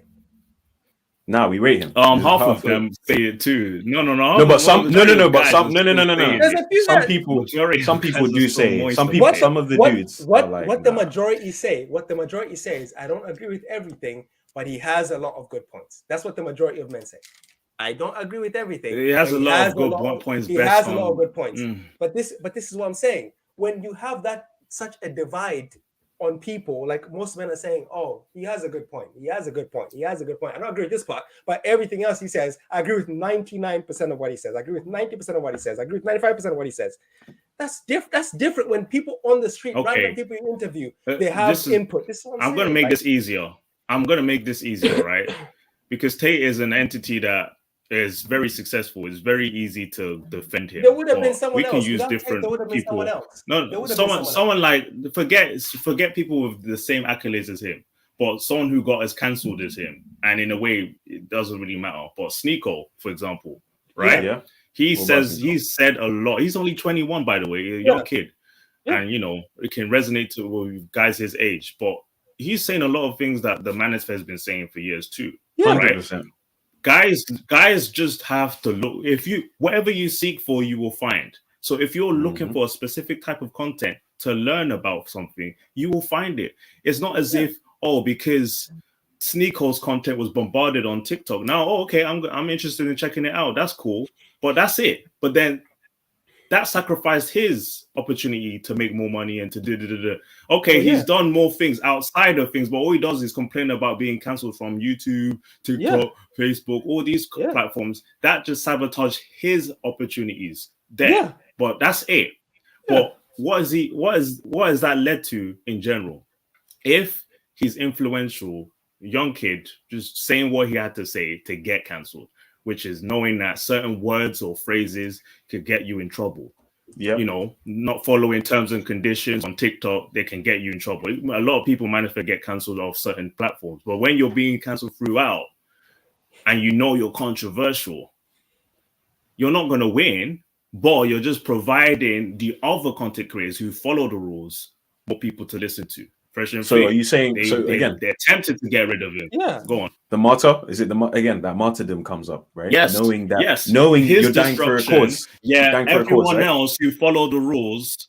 Everyone else who follow the rules continue to influence them. Yeah, so it's like it doesn't help you to play a cult leader or to be extra controversial when everyone else who's doing exactly what you're doing are still even consistent. He said it. Just because, just because they don't appear on your screen 10 times more than Sneeko or Tate doesn't mean that other people who eventually will see content and are following the rules aren't as successful. They will just carry on making more money, and the others are cancelled. But I'm tired of hearing Sneeko complain about it getting cancelled. I don't care about him. We shouldn't care about him, but it's the obsession. Sneeko's funny. Sneeko's funny. Exactly. It's easier to discuss and agree with, but it's no different from what Tate is doing now. Again, self-sabotage, demise. Well, but you're not providing anything different. This is the thing. This is the thing. For I don't know why this is even like, I don't know. We all know this. Don't worry. We all know why he's doing what he's doing. Ariel. He has the money. He can retire, but he just wants to, again, people like Tate and wants to make noise. They want to make noise. They want more notoriety. They want more, influence, more power, more status, as you say. Impact. They want to make an impact. They want more impact. They want to do. It is what it is. Like, we can all kick and scream and he should stop complaining, but it's gonna happen. More people are gonna find him eventually. And if Rumble becomes a bigger platform in the future, if YouTube becomes more stringent, eventually Rumble will become a more appealing source. Because even now, looking at the Fresh and Fit numbers on Rumble, they're crazy. On Rumble, they're very consistent, and they follow the rules. That's what I'm saying. Are crazy. Yeah, the numbers on Rumble are crazy. So why haven't they been cancelled? Why haven't the Matrix gotten them? And they're even. I think Myron is even worse than Tate. Myron is worse. Nice things.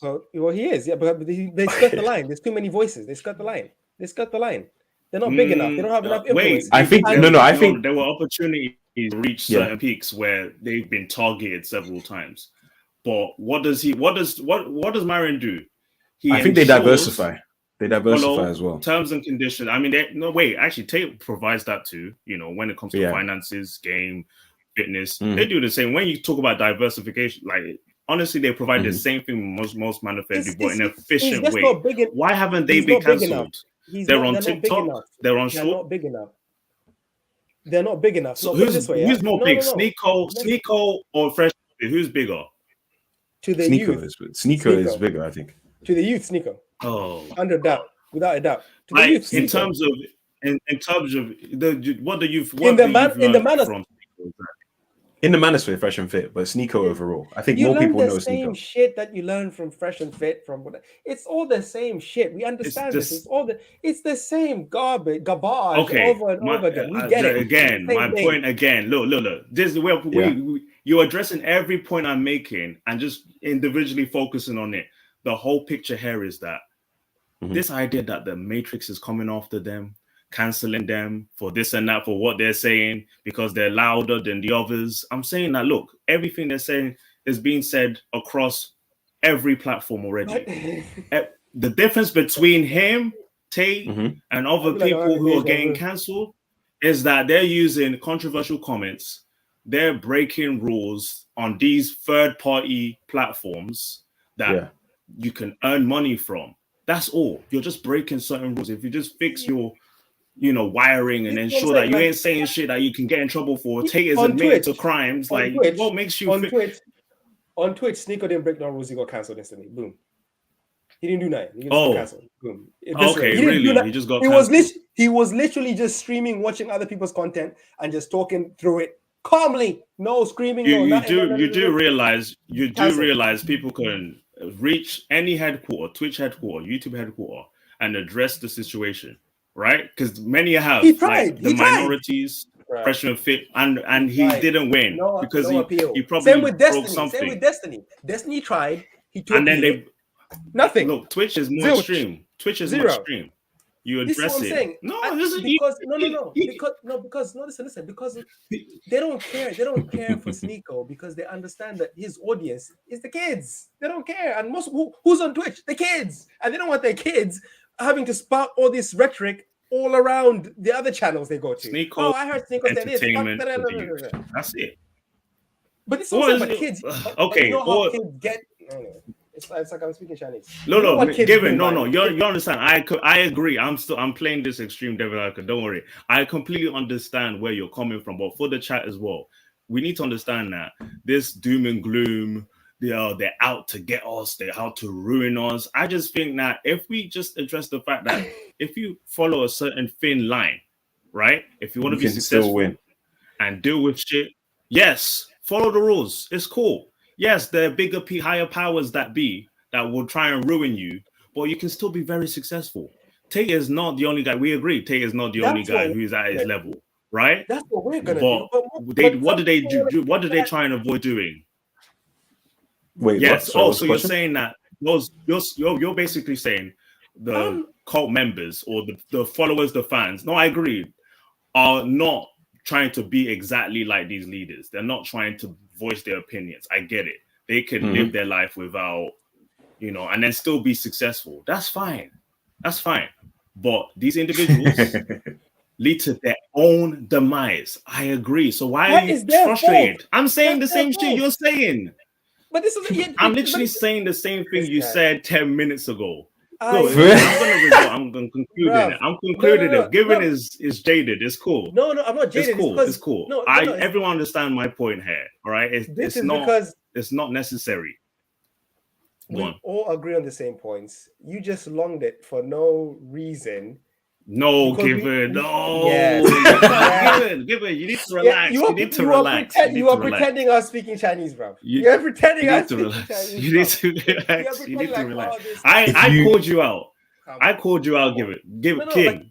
I called you out, King. Even on we made Marquette an example. Right?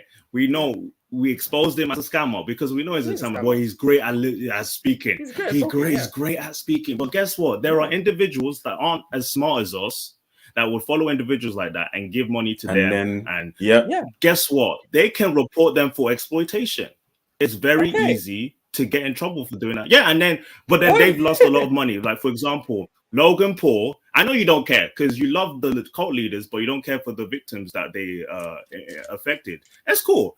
Logan Paul was promoting the crypto coming from? last year. Logan, listen. My guy is trolling hard.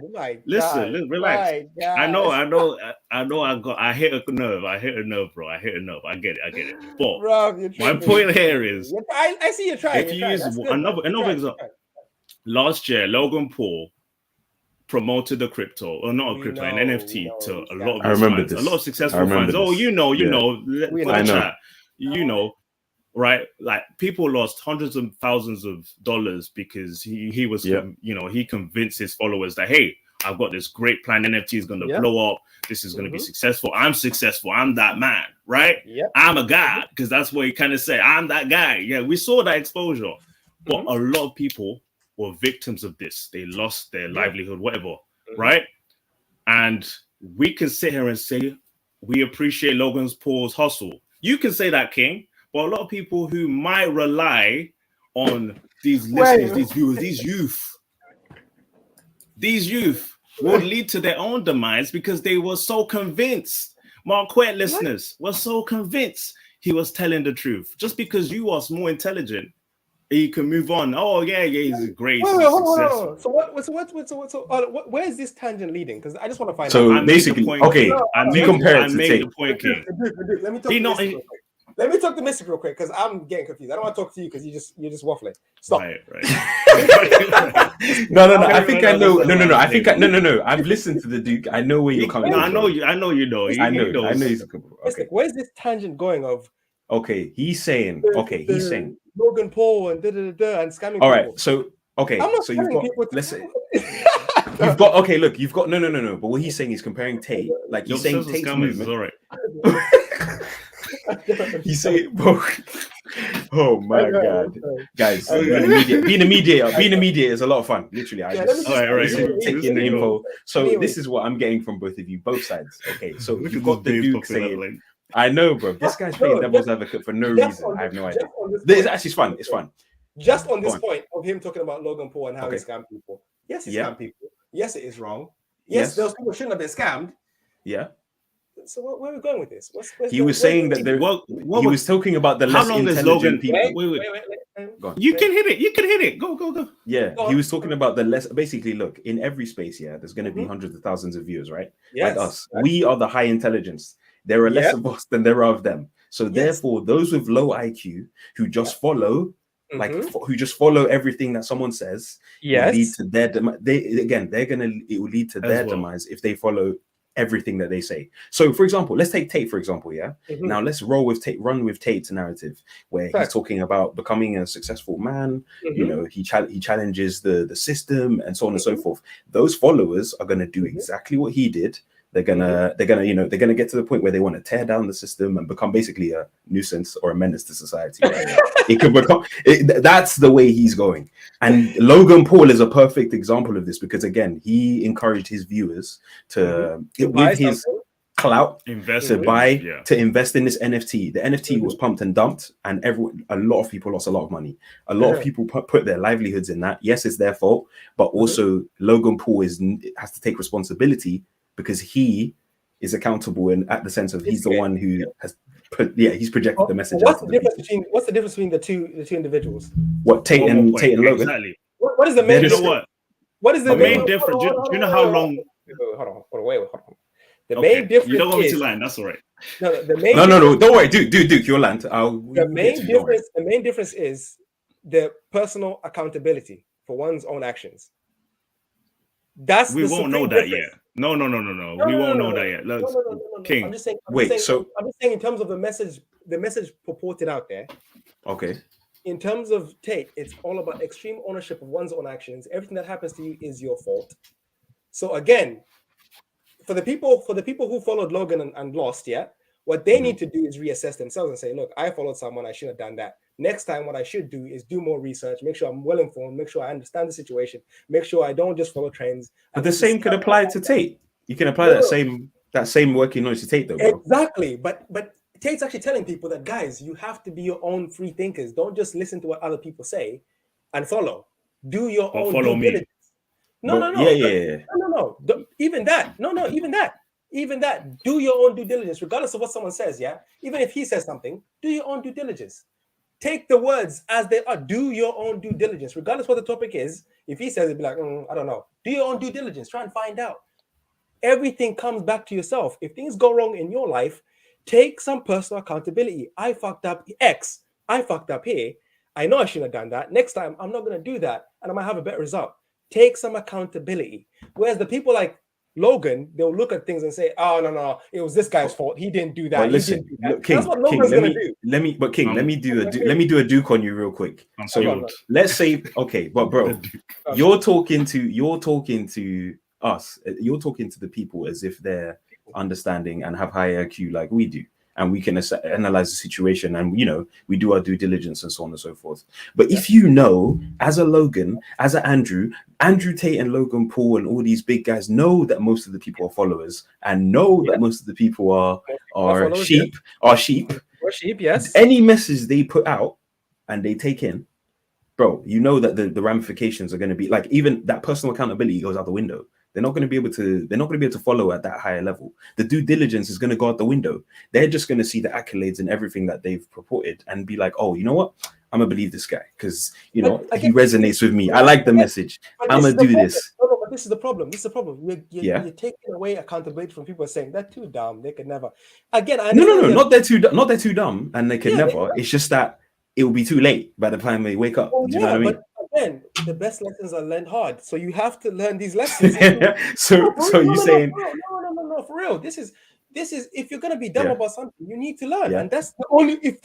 If someone is dumb, there is no way for you to get them out of that, to them to do research unless they get burnt. That is literally the only way. You don't know how many times my mom has told my brother to do certain things. Do this. You have to do this. And he says, fuck you. Not really fuck you. He just says, I'm not going to do that. I'm going to do X instead. And it fucks up. And then my mom says, I told you so. And the next time it comes around and she tells him, don't do that. Do this. He says, no, I'm going to do this. And it fucks up. And then she says, I told you so. So King. Some people just need to learn the hard way. It's just King. What it is. Yeah, King. Is your mom wrong for warning your brother about that type of situation? She's not wrong. So you have people who are out here saying, be careful be cautious of these individuals you're influenced by. Young boys are also very, they're unaware of a lot of things. They're learning, right? They might make mistakes. And even older men who have the assets, the ability to even pay and invest in something that might be risky, right? And you're saying that someone like Tate has warned his followers to also take personal accountability, make sure what I say is this and this. I'm repeating what you're saying to know that, we can validate that I'm not making this shit up. I'm repeating what you're saying, okay? I'm laughing at a comment. Know what you're saying. Yeah, all right. This is the one tactic cult leaders do. Everything you do is your choice. Everything you do is your choice. Yo, it's the I advise you do this, but hey, follow me, right? No. If you follow me, take it as you leave. And Marquette never forced his followers to donate to him. It's a number one tactic, bro. When you give advice, and you're like, but hey, look, that's just me though. Most cult leaders. That's fine. Well, that's what most cult leaders do. Is they'll say, look, like Marquette, he doesn't say donate to me. He says, oh, you donate $1? Are you that broke? Come on, don't do that. Don't donate. So he's gonna neg the people to make them feel bad, so they donate more later to make them feel like, oh, I'm a big baller. I'm gonna donate more. That's a noble form of manipulation, but But then high IQ people won't allow that. It's marketing, but high IQ people won't even bother. They won't even face them. Right. Now I refer to your mom. Wait, Steve. King. I refer to your mom. See, your mom wasn't wrong for warning your brother, even if he didn't listen. She did her best to warn him. If individuals like me play that devil's advocate, like, hey, I don't know about this guy. He might be destructive. He's saying what a lot of guys are saying, but why are we calling him a savior? Why are we putting him in a pedestal of where, everything he's doing, he's making no mistakes. It's just the Matrix. Like, that's my point here. It's like, we have to be careful. A lot of guys, like I have a friend who barely knows what Tate does, but I had to show him, okay, this is why they're targeting him too. So, I wasn't aware of all this. I had to read into it. Some people needed to see the surface level of a cult to know that, oh snap, there's more layers to dig through. And that's fine. And it should be a due diligence. You know, we need devil's advocates. We need people to call it out just in case, right? Yeah. So if you put down people against it, you know what? That's why I'm saying, like, hey, whoever put a halt on Tate's growth when it came to, you know, platforms like this, maybe they saw that in advance, that a guy with this much influence is not good. No, what was Kanye's words? One man can't have all this power, like in that song, pretty much. It makes sense. It makes sense. He's not doing anything, as we say, revolutionary. He's just tapping into the inverse of what's happening in the West right now. That's it. It's like the empowerment is going the opposite way. Men are feeling disenfranchised. A lot of like white men, especially, are feeling disenfranchised because, you know, everything is a white man's fault. Straight white man. Everything so they kind of feel like, oh shit, you know, I'm getting fucked up here. Everything is my fault. You know, every time I walk in a place, oh, sis, here comes a cisgender. Here comes a cisgender white male. Like, you know what I'm saying? So those people are gonna flock somewhere where they feel like, okay, this guy actually understands my problem. It's only like that's literally what. No one man should have all that power. That is what happens. Same with the ladies, yeah. That's why they're flocking over to the Megan Thee Stallions and the I can get shot. I mean, guess what? When they hit the wall, when they hit the wall, then they're like, that's a good example.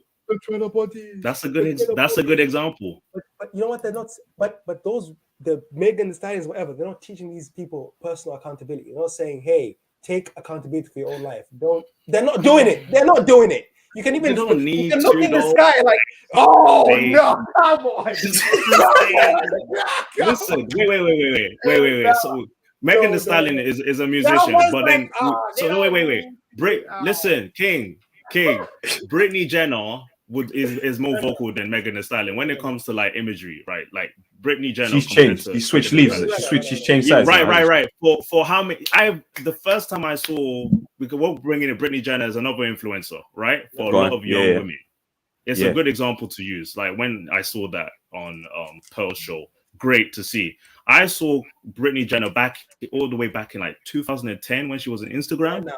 She was the original thought.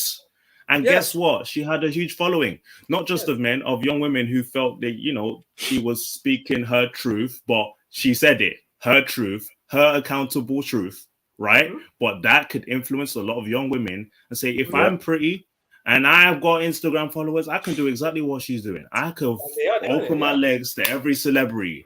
But guess what? She changed her mind after she hit the wall and has a baby. Now, guess what? All her followers who imitated her are like, fuck. Do you think it's the wait? But do you think it's the majority? Majority though, it's not gonna be the majority. Think about it. Look at society. Look at the West right now. She's the only one of many who influence a lot of young girls to say this is okay to do. I had to argue with my sister. My sister, we were raised in the same home. I tried to explain to her there's another girl in the UK just like Brittany Jenner, and a lot of like black girls will follow her because she Oloni. Oh, I know Lonnie. I follow. Yeah, like a social media influencer. She was like sexual liberation. You can sleep with whoever you want. And I was like, bro, you know that girl? She's just providing information that is not for every girl, right? She's like, well, no, it's good. You know, it's confident. Women should be able to do what men do. I'm telling you, you don't know the full story here, right? You're only getting a small big snippet. Fan of her, right? Yeah. And I'm like your brothers, your mom. How you're warning the people listening, but they're not taking in until it's too late. Yes. Right. Some people can make losses, but a woman, for example, when she reaches a certain age and you've made that turn, oh snap, can you reverse to where you started? Yeah. Right. And that's just in the modern woman side. Men as well make mistakes that they can't retract from. Yeah, you but can learn from it, but sometimes you make mistakes. It's already too late. It's too big. It's too big a mistake. I think the way we're saying like cult movement, like fundamentally, it's not like if you look at it, like he could be a leader of the cult. The cult itself would be the war room. That would be the cult. That's what you consider the cult. If you end up in the war room, you are in the cult.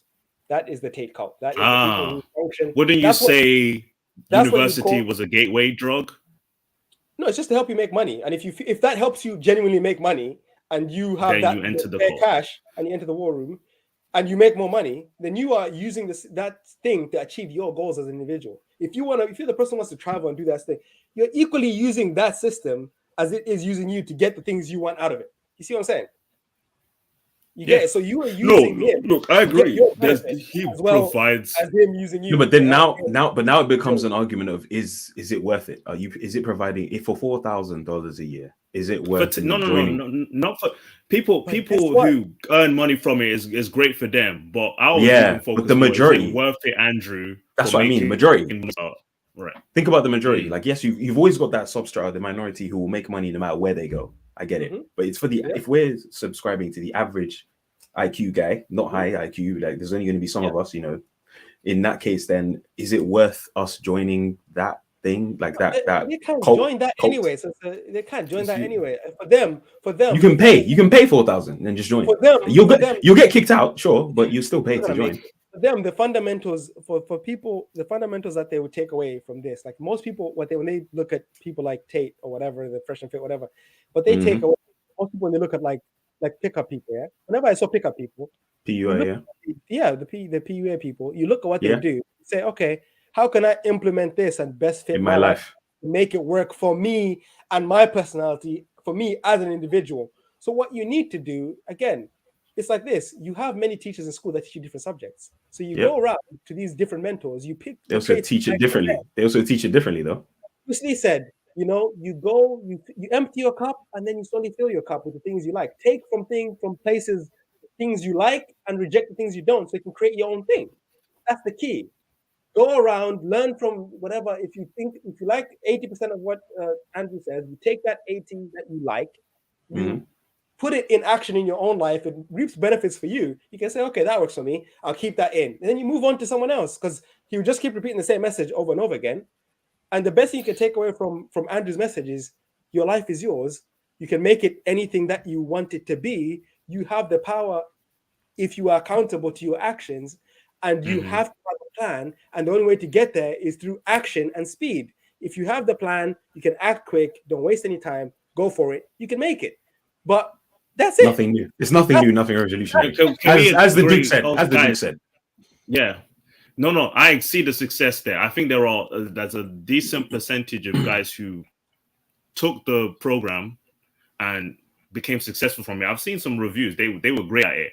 And then you have the bulk. Let's admit that 70% of quote unquote Tate fans aren't really involved like that. They don't really dig deeper. It's more the surface level. They like the shorts. They like the TikTok, right? Everything.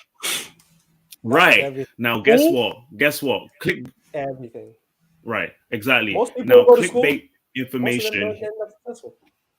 Right. Now, clickbait information that has gotten him in trouble, where he says this about women or extreme stuff about the Taliban or something like that. That's what most guys would hear. So when they think of Tate, they would think of these slogans, these ideas redacted eventually. Right. The funny thing, a lot of people, even when they listen to it, especially people from different countries, they would hear certain things and think, "Oh, that's satire," or "I'm not taking that completely seriously."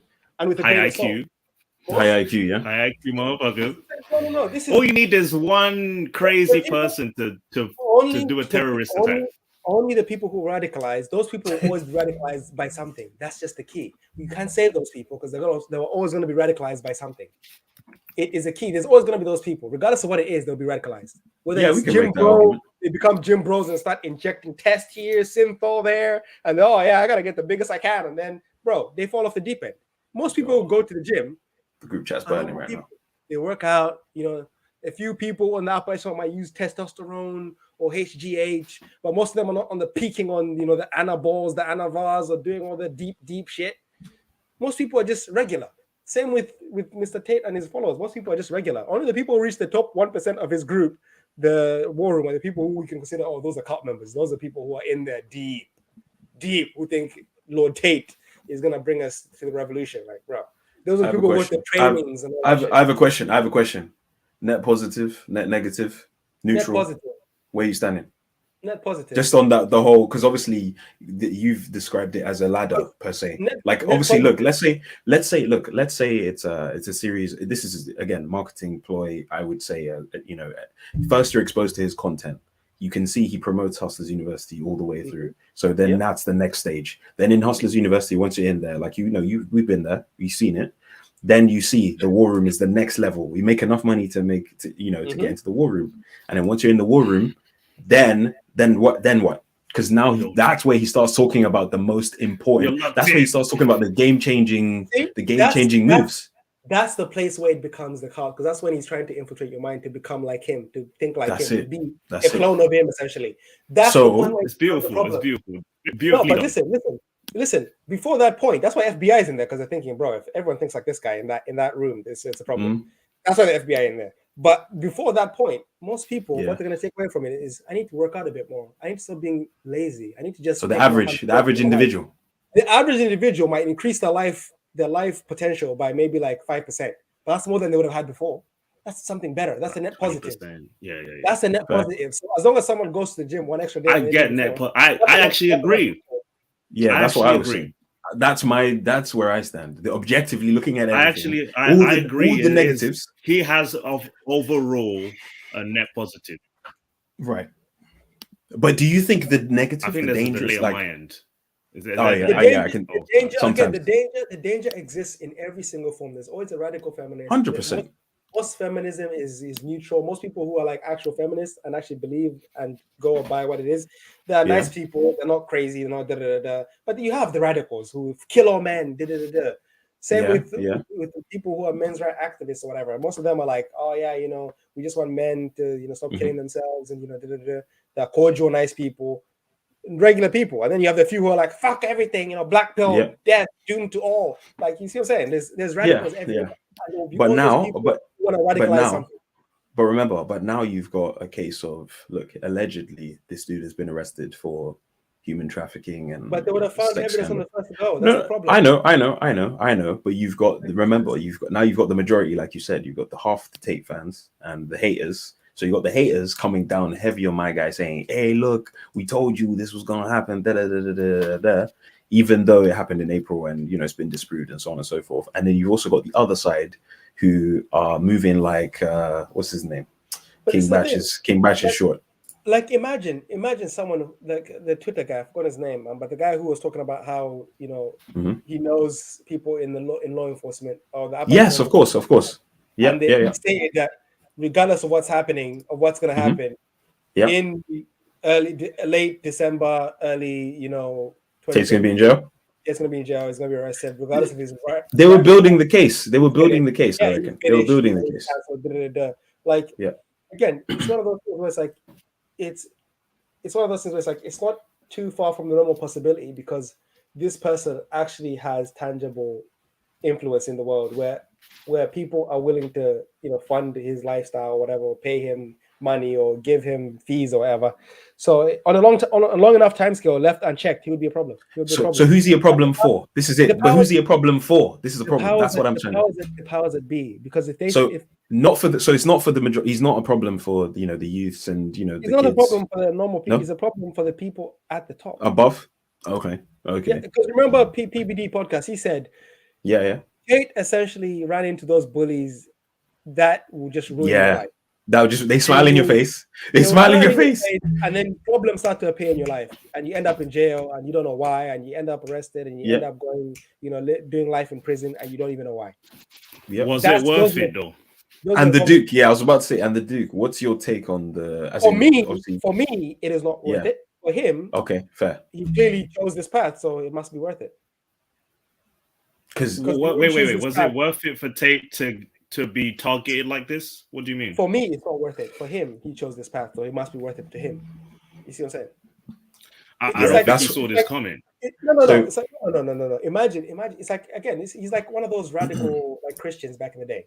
Remember the Christians in biblical times who, regardless of what was happening to Jesus, they said, I am Christian, I follow God. They get stoned to death. Like, what's his name? Simon or whatever his name, got stoned to death because he said, I'm a believer. Yeah, he got stoned to death because he did not want to denounce, Jesus Christ. My guy got stoned. So people got killed and mutilated followers of Jesus Christ because they said, I believe and I'm not going to believe.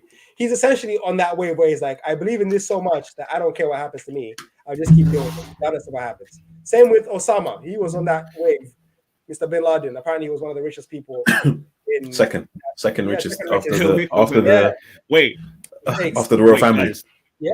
What so is he? What would he die for? So much. What is Tate dying for then? Because like compared to the other, religious figures, what would he be dying for? For the return of the mindset and excellence of young men to understand their value and know that they can do what they need to do to live by honor, die by honor, and not be. But he's not a philanthropist. He has said that. And not be floundering pieces of shit. There's an end goal for him. Wait. So Andrew Tate is willing to die for that premise. I think it's quite straightforward. And he is. You can tell by his actions. Offering this because people are offering this information without being targeted like this. Do you know why? Because of 72 badge. Do you know why? Yes. That's why you compare it to Islam. Yes. But did you know why? Because okay, go on. The fact that he was saying that they don't want people to be like me. Yeah. Or to be like me, and you can see this push to cancel so hard is only vindicating him through the eyes of the normies, as you say. Yeah. Is only vindicating his message because they think, oh wow, he said that they don't want people to be like him. They cancel him. The next person who's kind of like him, Sneeko, they canceled him. Yeah. People used to call him, Tate, No, but think about it. Look, no. But listen. Even Sneeko, look at Sneeko. No. Think of Sneeko, as a high IQ. As a not high IQ follower. ADHD. Like as a he. No. Based on his, let me stop. The way this dude follows Tate, like low key. Like if you remember, does the same thing. Literally, he does the exactly. He's literally following Tate for word. So he's following in his. But you see, he's following in his footsteps. That's the cult. He's following his. No. But listen. Remember, he got money. He made more money as well in his presence than when he wasn't. Obviously, than when he was in his presence. I would argue he would have got there anyway. But I'd say that Tate accelerated his path. Yes. Yeah, accelerated his path. The inspiration made him cut out smoking weed. Made him cut out. Yep. He's boxing now. He's boxing now as well.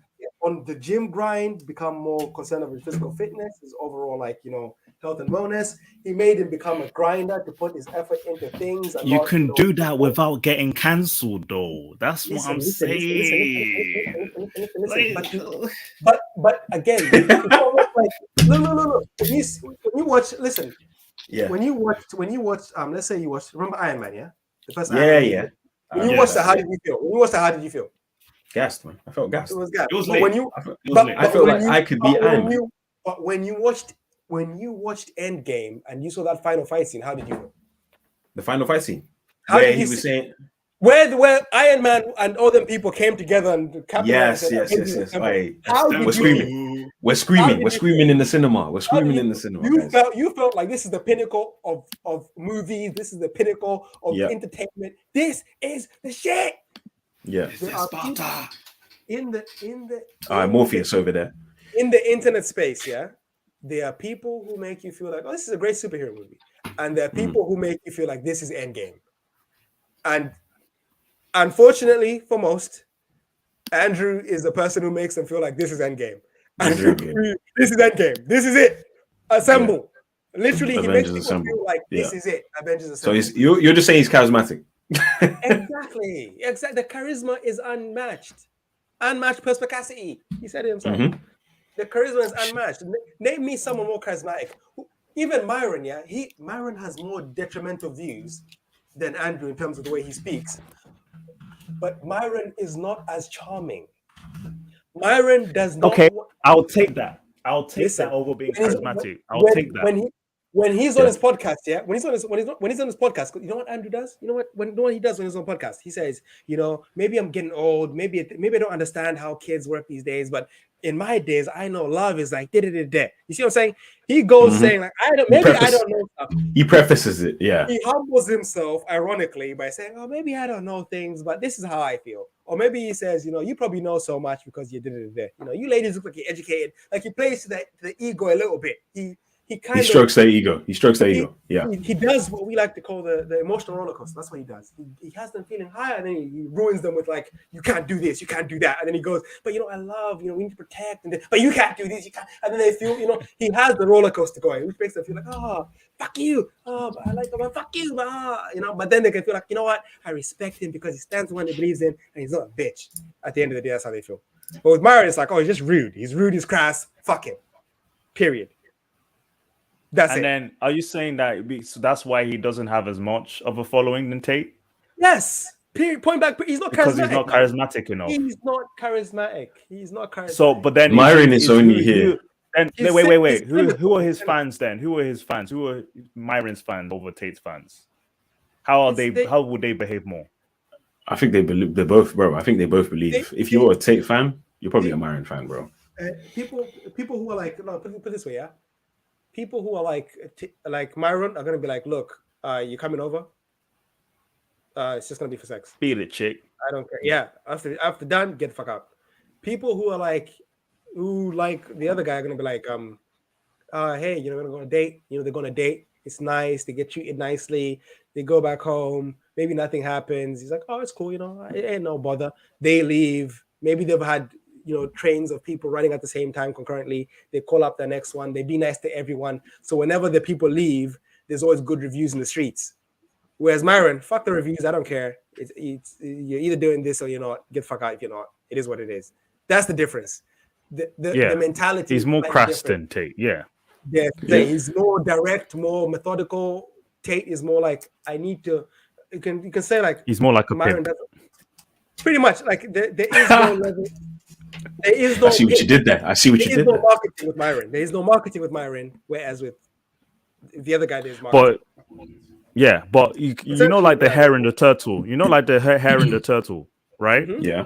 Where it's the same race, but the hare is racing through. Oh, of course you're gonna win. Of course you're gonna win. This is why Myron crash and burn.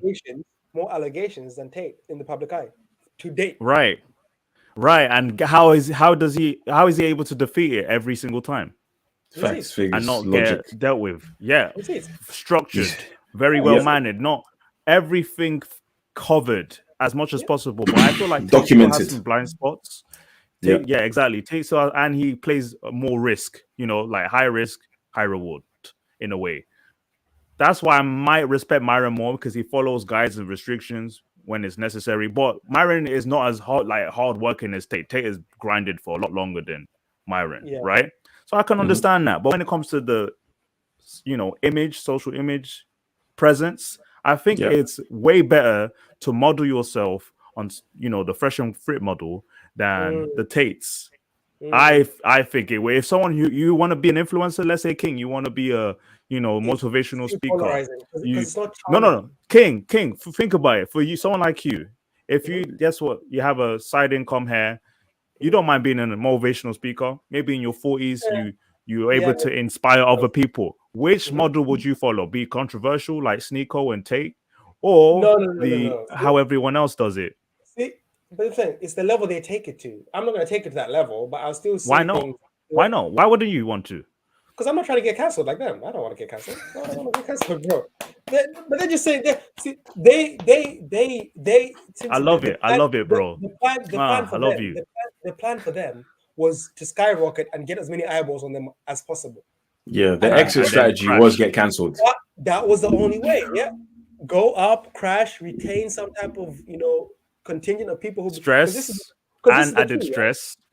This is the key. Yeah, the income gained from that high trajectory, you know, you're gonna get some retention of that. Maybe 50% leave, but that's 50% more than you ever had before. So you still have that retention of people that you never had before.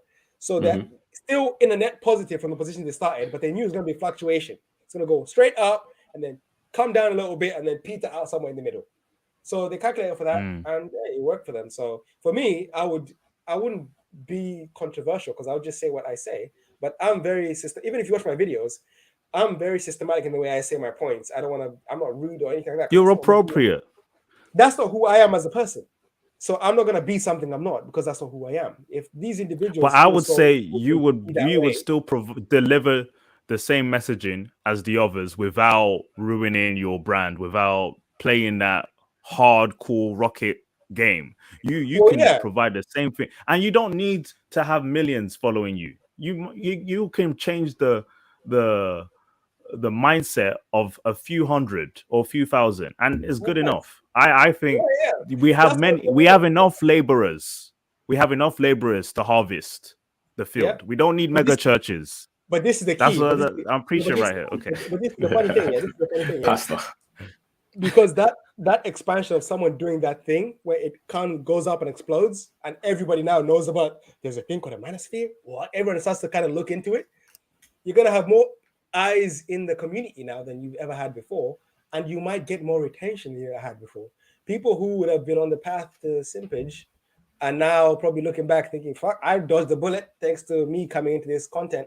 And then they might find you as a content creator. So in a way, the people who obliterated their own, selves in real time, as we see, Sneeko and what's his name, Andrew, they have aided other people in that community in ways and bounds that is, immeasurable. So they've done a service to the people like Marion and whatnot. So shit. Do you know why I hold such, like, not negative, but besides the point, like anecdote? You're cautious. You're cautious. Yeah. It's because we've seen this happen before, not to the same scale, because I don't think we had social media. The algorithm was as developed as it is now. Rush V is a perfect example. He was the face of the Manosphere back in 2013, and he's been featured on BBC News, I think CNN as well. But guess what? He influenced so many people at that time compared to anyone else in the space, because it was literally non-existent. His face was, Rush V was that guy, and he crashed and burned because it was too much to handle. He couldn't handle it. Maybe Tate could, but I just see the trajectory leading to that. Have you seen? He's only human though. Tate is only human, and it would affect his bone so well. I just think he doesn't have a choice. He has money to make. He has to handle it as much as he can. It's just he's never been at this scale before. Like Kanye, he's lost it because it's too much for him. It's too much for him. Yeah, but this is the thing, who else? But there's levels to it. Like what thing he's on, Kanye took it to another level, man. He took it to he's gone I don't know where he's gone with it. He's taking it because Kanye has been in it for long. He's been more influential than for longer, for at least the last 2 decades. I think with time it could exhaust the human being to be at that level, to be an elite, to be seen as a savior, messiah, or whatever, an influencer. It would affect you. He's not good at communication. That's the point blank. He's not. He's an awkward. He's an awkward individual. He doesn't have coherent thoughts. He's a creative. In a way that he doesn't have. It's like he's an abstract creative. It's not very abstract creative. Yeah, it's not very clear to people what his linear thought pattern is. It's very like, I see a picture here, a picture there, a picture here, a picture there. It's not like a straight line where I can follow along clearly. Like, okay, he means exactly this and it's trying to end up here. Right. We don't understand that. We don't understand what he's doing. Do you think he was overwhelmed by the amount of influence and power he had? Wouldn't you say that Kanye, in his expertise, we're not talking about him being a motivational speaker. We're talking specifically his influence got to him. Once you reach that stage, it exhausts you. Your eyes are, watching you and everything you say. You can't, when you are controversial, anything Kanye says, someone else has said, but no one knows them, right? But everything leads to repercussions for Kanye. Yes. It exhausted him. He's been in it for 20 years almost, right? And now he's at a stage where he has to be put in a psych ward because it's too much. It's too much. But that's just influence. It's influence. I'm just saying, someone like Tate, it could get to him, bro. I mean, he's always wanted to be. I don't think he can. I think it will. No, because it's one of those things where it's a person who's chosen to not believe in things like depression. Like, it's almost tough to to instill, like many people in that individual in his position would have crumbled long ago and folded long ago, knowing what he knows and understanding the things he understands about what could potentially happen to him, be death or not. Like most people understand that, you know, you have to stop somewhere, and he doesn't. Like it's one of those things where it's like you're on a mission and you don't care. Same with like driving fast cars. It's one of those people who's like, this is what I want to do and I want to do it. He's always been like in for the adrenaline. You know what I mean? He has to be in some type of danger or some type of, you know, precarious situation for his life to make sense, essentially. So he has to have essentially enemies for his life to make sense. And that's always been his life. It's combative. I would say there are men like that, but at this scale is unheard of. So think of billionaires, yeah. You know, imagine how much stress they go through. That's more than the average man could ever go through. We've seen it. Yeah, we see it all the time. We see even Elon. Yes. Elon, yeah. I was watching an interview with one of his workers, yeah, and he spoke on Elon's work ethic and the fact that he is not funny, not anything. He's so stern when he's working. He doesn't give a fuck. He's there to work. If he's talking to you when you're working, it means that there's a problem with you and you might be on your way out. You know, he understands. He has people who know what they're doing and doesn't need to check up on them. He is systematic in his approach and he is under immense amounts of stress. Most people would quit under that pressure, but he hasn't. Being the richest man, people wanting to cancel him, people saying he's this, buying Twitter. I mean, if you follow Elon, he has referred to. No. Even Elon has made a comment about maybe he might step down from Twitter because he's been pressured more. I mean, I get it. Let's quickly address Kanye again.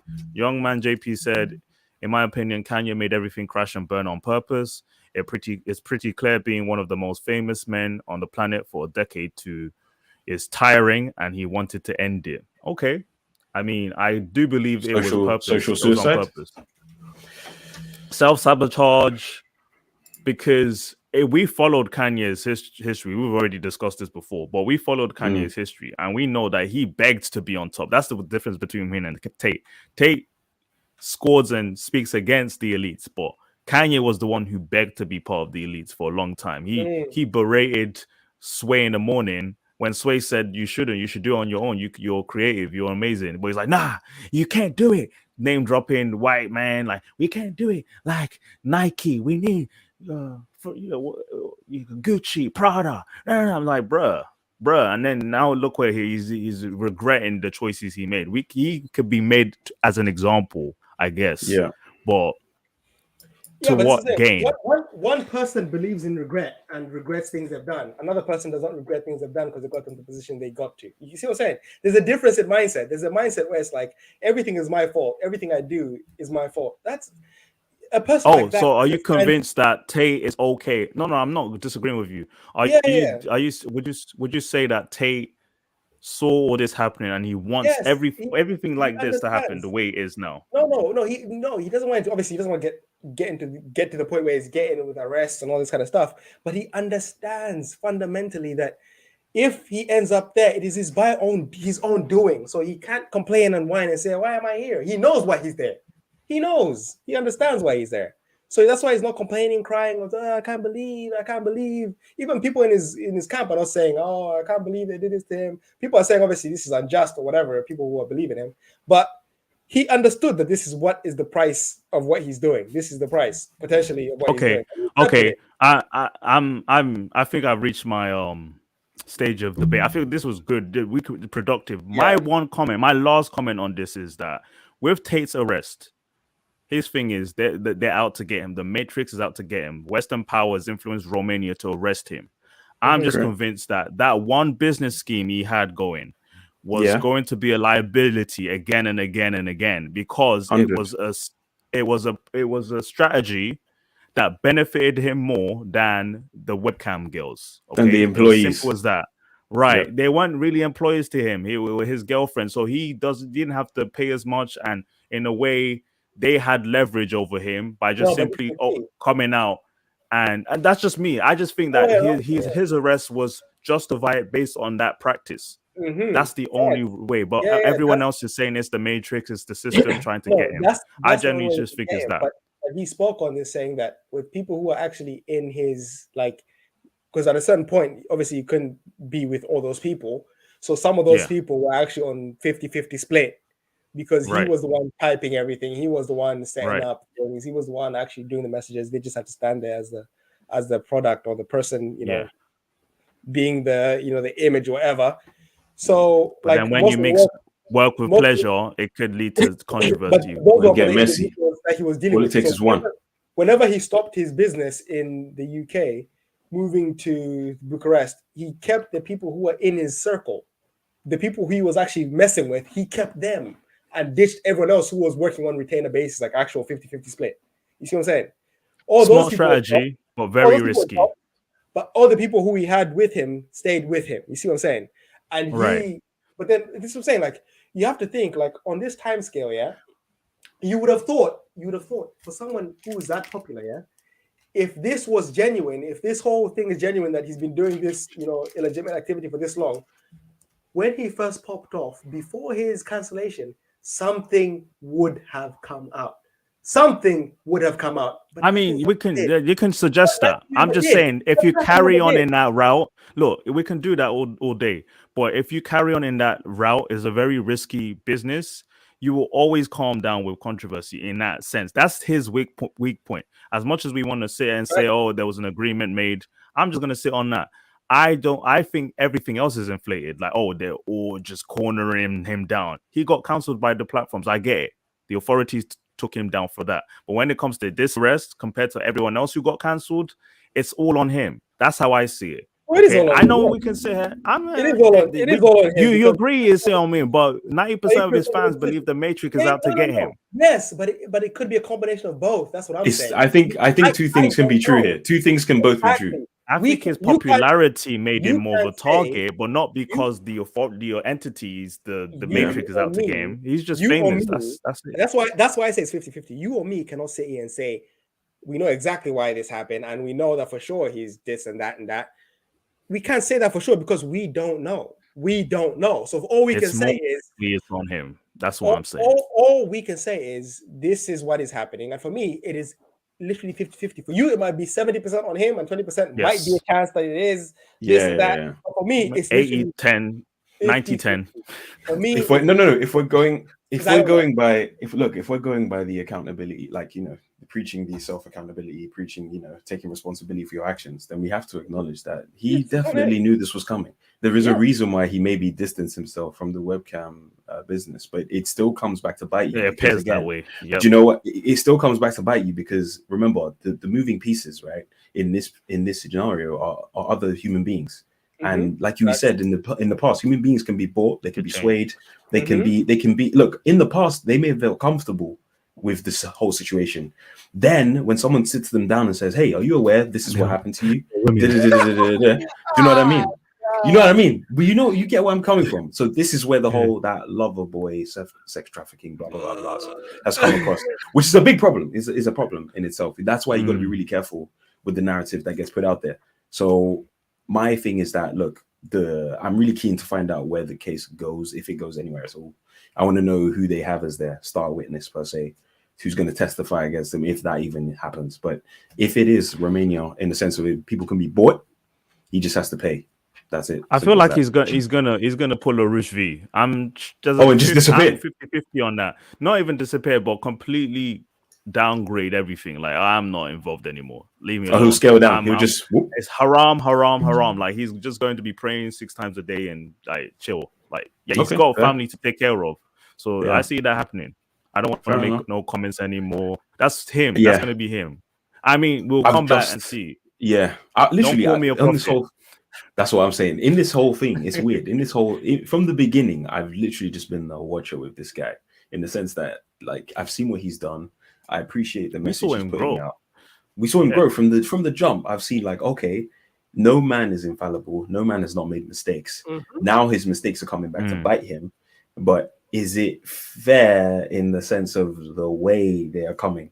Like, in terms of the how do you say, like, the hardness that they're coming for him? Do you know what I mean? That's what I'm saying. That's what fame. That's where it's coming. That's where I would be like, oh, this is different from everyone else. All I'm saying, it shouldn't be a surprise. He's no. He knows. Yeah, he knows. Yeah. I'm like, look. He's had enough warning signals and flares to know that this was probably coming. 100%. If you speak about it enough, like he has been, dude, you know, bro, you're not stupid. You're one of the high IQ people. You know the next steps, as you've pointed it out time and time again. So it is just a case of like, we just have to see how they're going to pin him down, how they're going to try to pin him down, and if he makes it. But yeah, again, my whole point is net positive. I think he's a net positive for society, to be honest. And yeah, I mean, the negatives is, yeah, they're just far outweighed by his positives, to be fair. I can't lie there. So King, yeah, I'm like, yeah, last comments, that cult mindset, you know. But yeah, no, the negatives for me is essentially is that the business there, the whole lover boy situation, that is definitely an apple that could be used against him, and it is being used against him. And to see how this turns out would be very, very interesting, because if these are individuals you're dealing with, they could be paid off, and it's the fact that, and if they can be paid off, then you know exactly why he's going down, because the system wants him to go down at that point. Because if the people can't be paid off, someone is obviously convincing them to tell them, hey, we'll pay you more money to make sure that you go to trial and take this guy out. Or period, if it's just a judge deciding, it's like, pay the judge, hey, fuck this guy, boom, boom, boom, it's all over. It is what it is. And yeah, net positives is the only positive that you should take from, if anything, if you take one thing from Andrew, it is self-accountability. Be accountable for your actions. Don't blame no one if you buy some crypto shit. It's your fault. You decided to buy it. Don't blame no one. Oh, but they convinced me. And don't blame the Matrix. Don't blame no one. Don't just blame the Matrix. And again, you know what? This is the key. This is the key. What Andrew said, and he's always said, that people need to remember is, the world is going to be the world regardless of what you do. You need to learn the rules, like a game of chess. Learn the rules, learn how the game is played, and play it the way you want to play it.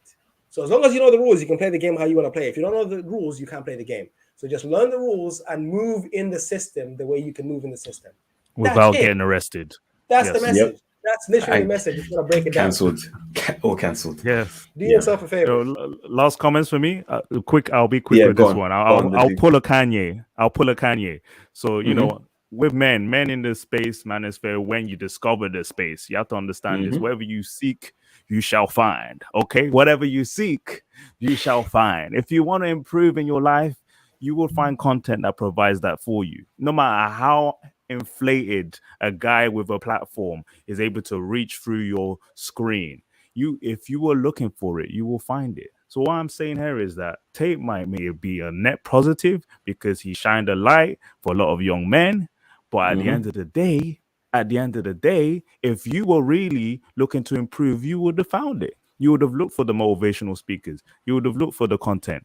And there are many of them. Tate is not the only one. He's not the Messiah. He's not the savior. Okay? And you can find that when you look. I'm going to leave it at that. I could go in more, right? But yeah, that's it for me. That's mad. No, man. I love this debate. It's been an interesting debate. Like I said, listening to you guys, because you guys, it's weird. I'm again, like I said, I'm more like an overseer, watcher. In that sense, I'm like my brother. But yeah, like I do agree, he's a net positive, and yeah, but you guys really have super strong opinions on. it's more like just I guess providing the other ear, and it's not. Do you know what it is? I'm not even left leaning. I'm on that side too. It's just I be prepared to be cautious and scrutinize anyone who is of that much influence, regardless of how interesting they are or how ambitious they seem. Always look for holes. That's 100%. But listen, critical thinking, it should be natural. Like, to be honest, it should be something we always are inclined to do. Like, this is it. You see all these things, and you're like, okay, I'm taking in this information. Okay, why is he saying this? Okay, then this is this. All right, what bit can I take from there? Not everyone thinks that way, and like you said, the high IQ per se people of the world will look at him a bit differently. That's why they see him as a threat, because I think the people, the powers that be, are probably thinking like the Duke. Whereas in the sense of that, if this guy has as much influence and power as he's shown, because dude has come back from cancellation. Dude has come back from cancellation just like this. Like they tried to get him, he's come back. Then that means what could he? What bad could he do? Do you know what I mean? What bad could he do or has done in the past and future? So it's a bit. I think it's a bit of a. It's a fine line, man. Look at Vince's question. Did the Duke say always look for holes or holes? Both. Isn't that the same? Isn't that the same thing? Isn't that the same thing? They both bring destruction. If you look for holes, you will find holes, bro. Yeah. Indeed. Fun times. But yeah. Yo, it's the same. It's too funny. No, this is good. I was going to dig deeper, but like, for example, the analogy was like mega church pastors versus community church pastors. They both provide the same message, but you know, the mega church pastor could offer more. Got greedy, yeah? Casual. Yeah, but and then because of that power, got greedy, could manipulate their power and then got greedy with all that the congregation power.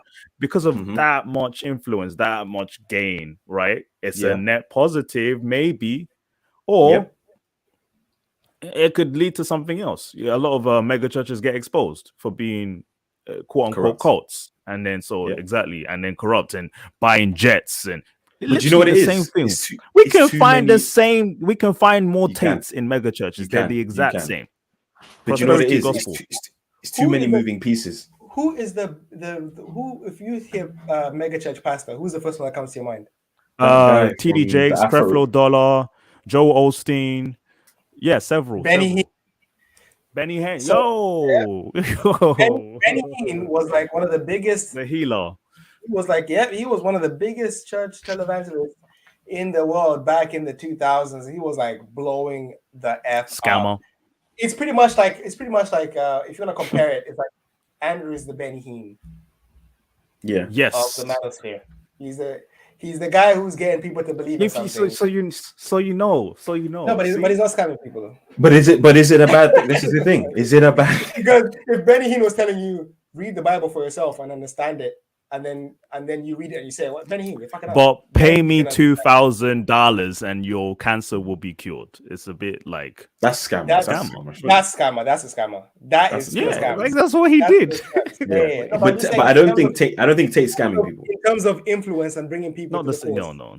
Not on the same level. Yeah, it's just. I just think with more power comes greater responsibility, but also deception. There could be because over time, and that's why they halted him. It was better for Tate. It was better for Tate to be cancelled. I think it was because if it continued, it could he could really lose he said moral ground. He said himself as well that this is the best thing that happened to me to get cancelled. This really focused me. Yeah, he would say that. Yeah. Marketing genius over here, man. His marketing point every time he speaks is marketing, bro. 100%. Every time he says peon, every time he says brokey, it's marketing. You start looking at yourself like I'm a brokey. I'm a peon. I'm a peon. No. Listen. The Tate Tots of the world, they'll be coming for both of you guys. That's what they're called now. Well, both. Isn't it me? He did. King did his best. King really did the cause. I don't know. I feel like no. King gave what it is. It's weird. It's weird. It's strange in the sense that I can understand where the Duke is coming from.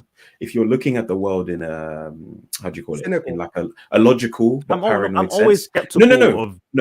Logical but paranoid. Logical but paranoid is one way to look at the world. But there's also emotional, which is how you came across King. That's the only issue.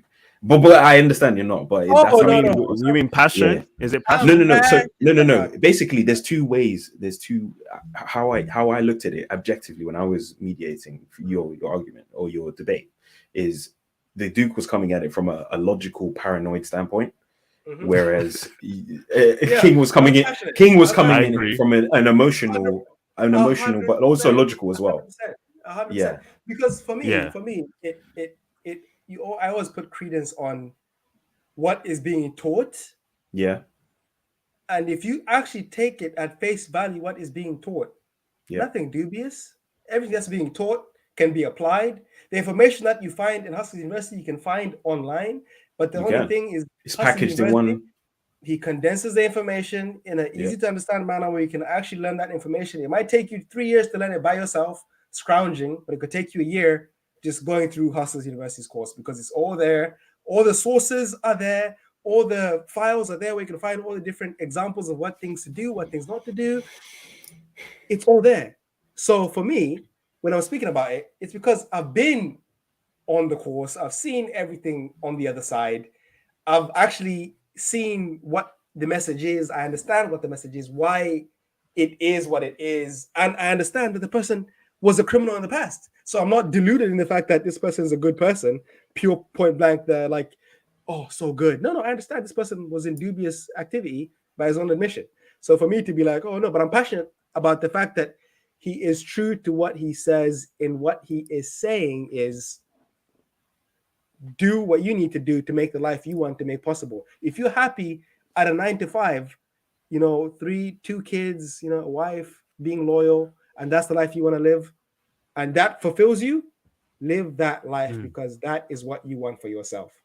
But if you know deep down inside, you want to be running around in Bugattis and running around in supercars, and you're just lazy, then fuck you.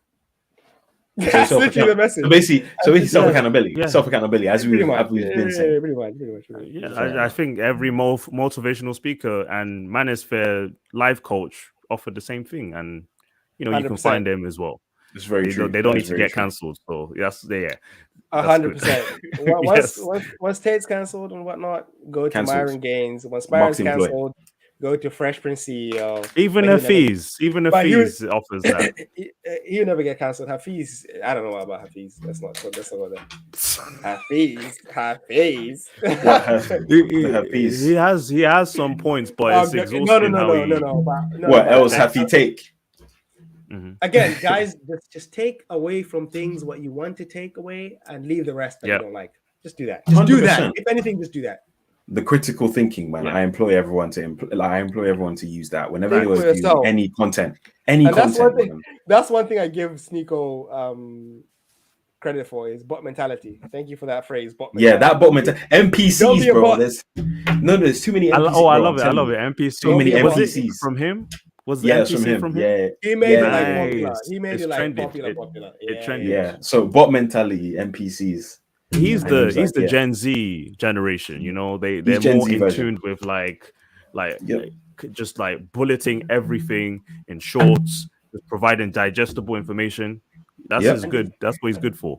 100%. ADHD generation. Did you guys see what Elon posted?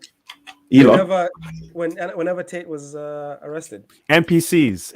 Oh yeah, NPCs. Yeah. Wait, hold on. We're gonna leave it there. I'm gonna post this and then we'll leave it there. Hold on. Yes, please. And could we quickly read the chat real quick at the end as well? Are you sharing the screen? All right. Yep, got it. What if I told you the only way to escape the matrix is to unlearn everything that you have been taught and rebuild your entire belief system based on critical thought and analysis? There you go. That's what I'm talking about. That critical thinking. Millionaire. You can't cancel him. You can follow him. The day Andrew went down, my man posted this. So it has to give you some type of inkling that he understands, the system as it is. Of course he does. So yeah, of course he's a billionaire. He knows what he's doing. So, is Elon part of the system then because he's up there, or I'd say he's taking advantage. He's against the grain. He's against the grain. He's against the grain because he came through and stopped the trend of cancel culture. And he came in onto Twitter and just unblocked a bunch of controversial people. So he's trying to resist a little bit to the limit he can as a billionaire. So fair enough. True. He's doing it. That one's where he's doing his best. Yeah, he's doing his best. Mm-hmm. He's doing his best. I don't think he has any holes to attack. No one can really find holes, and that's holes and holes. So that's the thing. You just still make it. Just still make it. Yeah. This was a night. This was a good debate. A quick one. Just a quick one. I felt like a demon. This is basically Tate. He wouldn't do that. He wouldn't do that. He owns a Bugatti.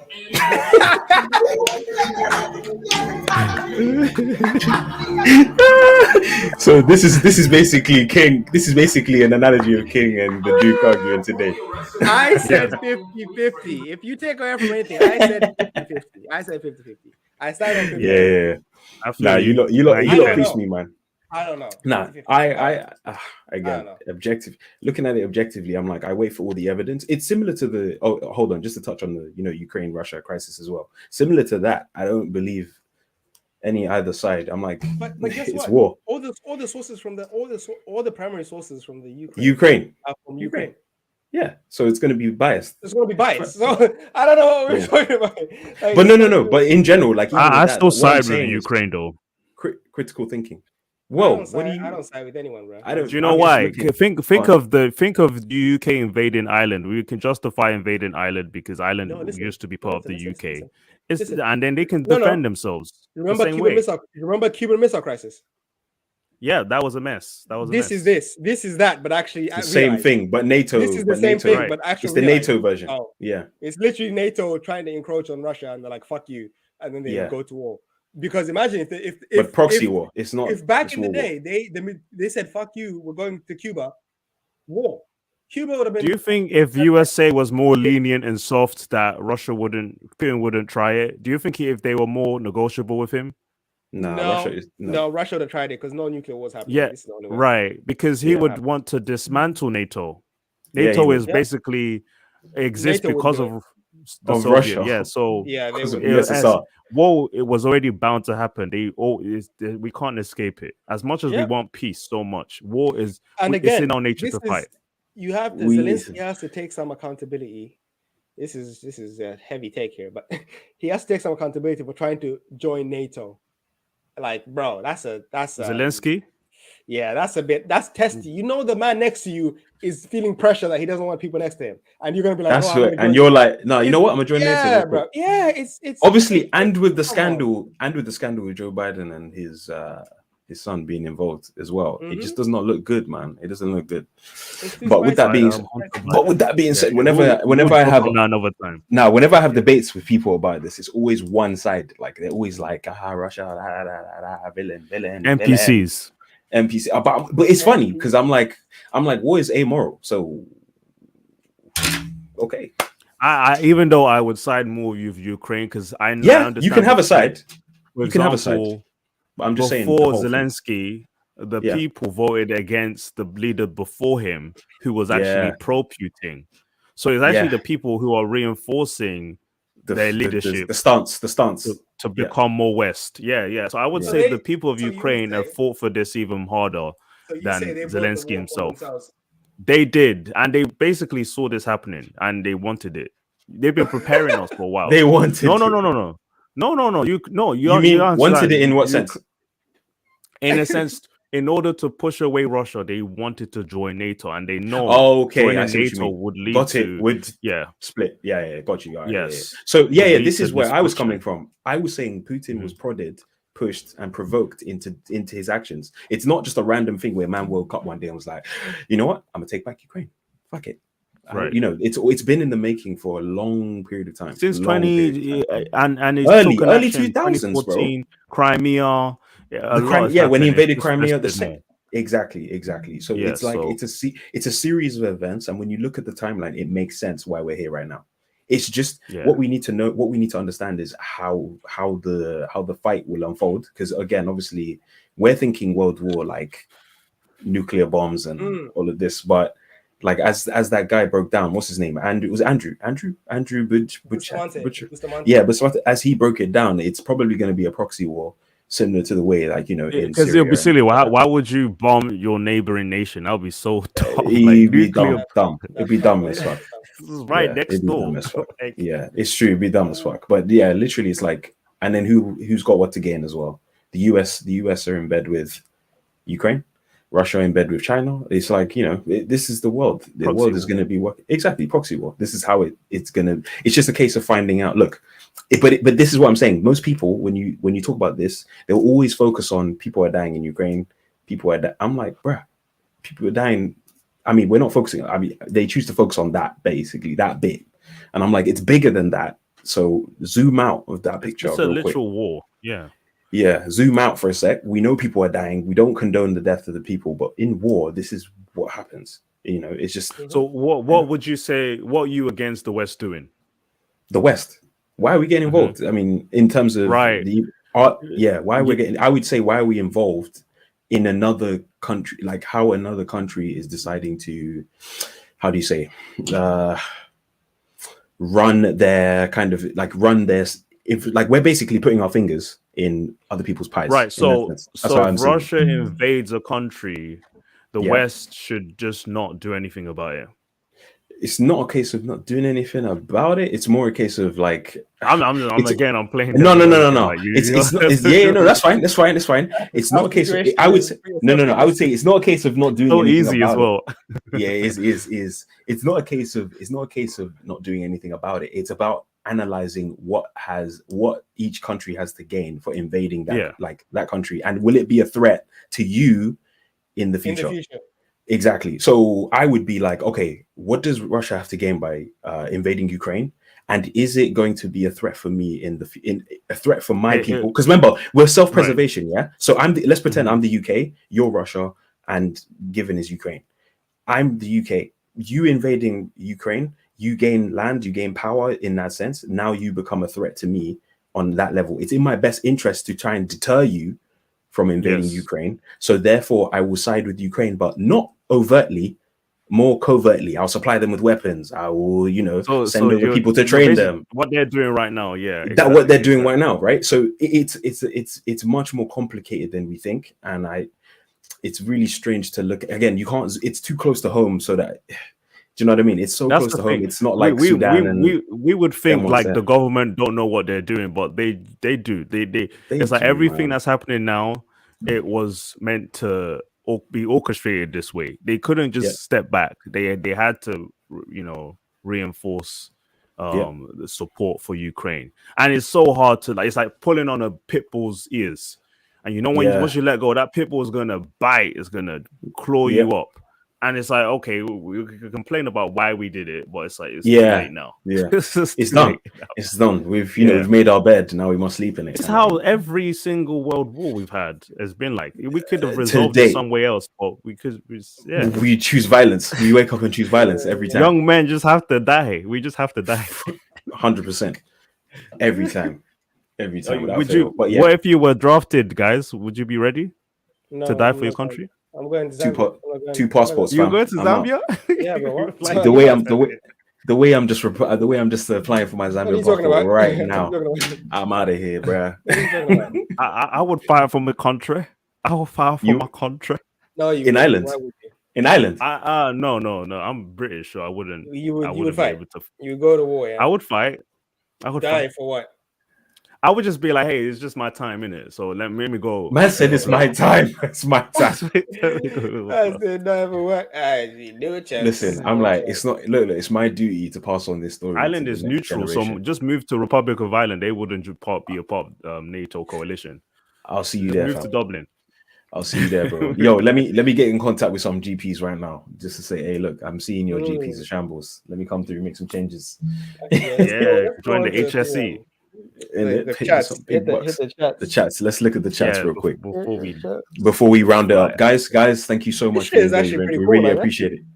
Look at that. It's gassed, bro. It's gassed. I like it. Yes, but guys, thank you for the engagement. I appreciate it. We'll go right up to Werewolf. Is it Werewolf? 4:59 p.m. Imagine that was a while back. Still, long time. It's been a while. The only way to defeat these feminine men is for the majority to be educated on why it's not the way forward. What's not the way forward? To shift the trend in feminine men, you need to educate the men now. Yeah, like young men to shift the culture. Basically, we need to guys. No, I agree. I can agree with that. I can attest to it. I see the biblical input. I think that's Pastor Duke there, dropping bars as always.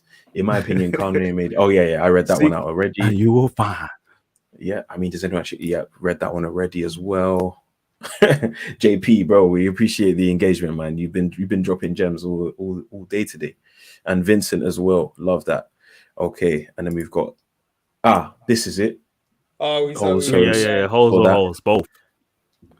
Let me know if you guys are about after. Yeah, of course, man. Ario, we'll I'll message you in a bit. All right. I'll be headed off soon. Joe Osteen had mad skeletons in his closet. Apparently, money was packaged within the walls. Oh, mad. That's wild. Packaged within the walls? Goddamn. TD Jakes. TD Jakes was that guy growing up. Yeah. Kenneth Copeland. Oh, God. You know that evil guy, evil looking. Yeah, he looks evil, bro. Pastor. Oh my God. Yeah.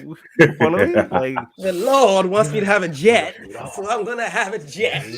Damn. Here we go.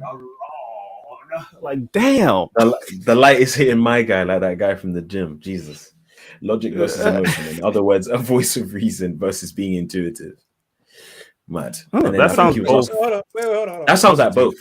Let me address that real quick. No, this is just for the pure. No, that's fair. That makes sense. No, but this is interesting. This is an interesting fact.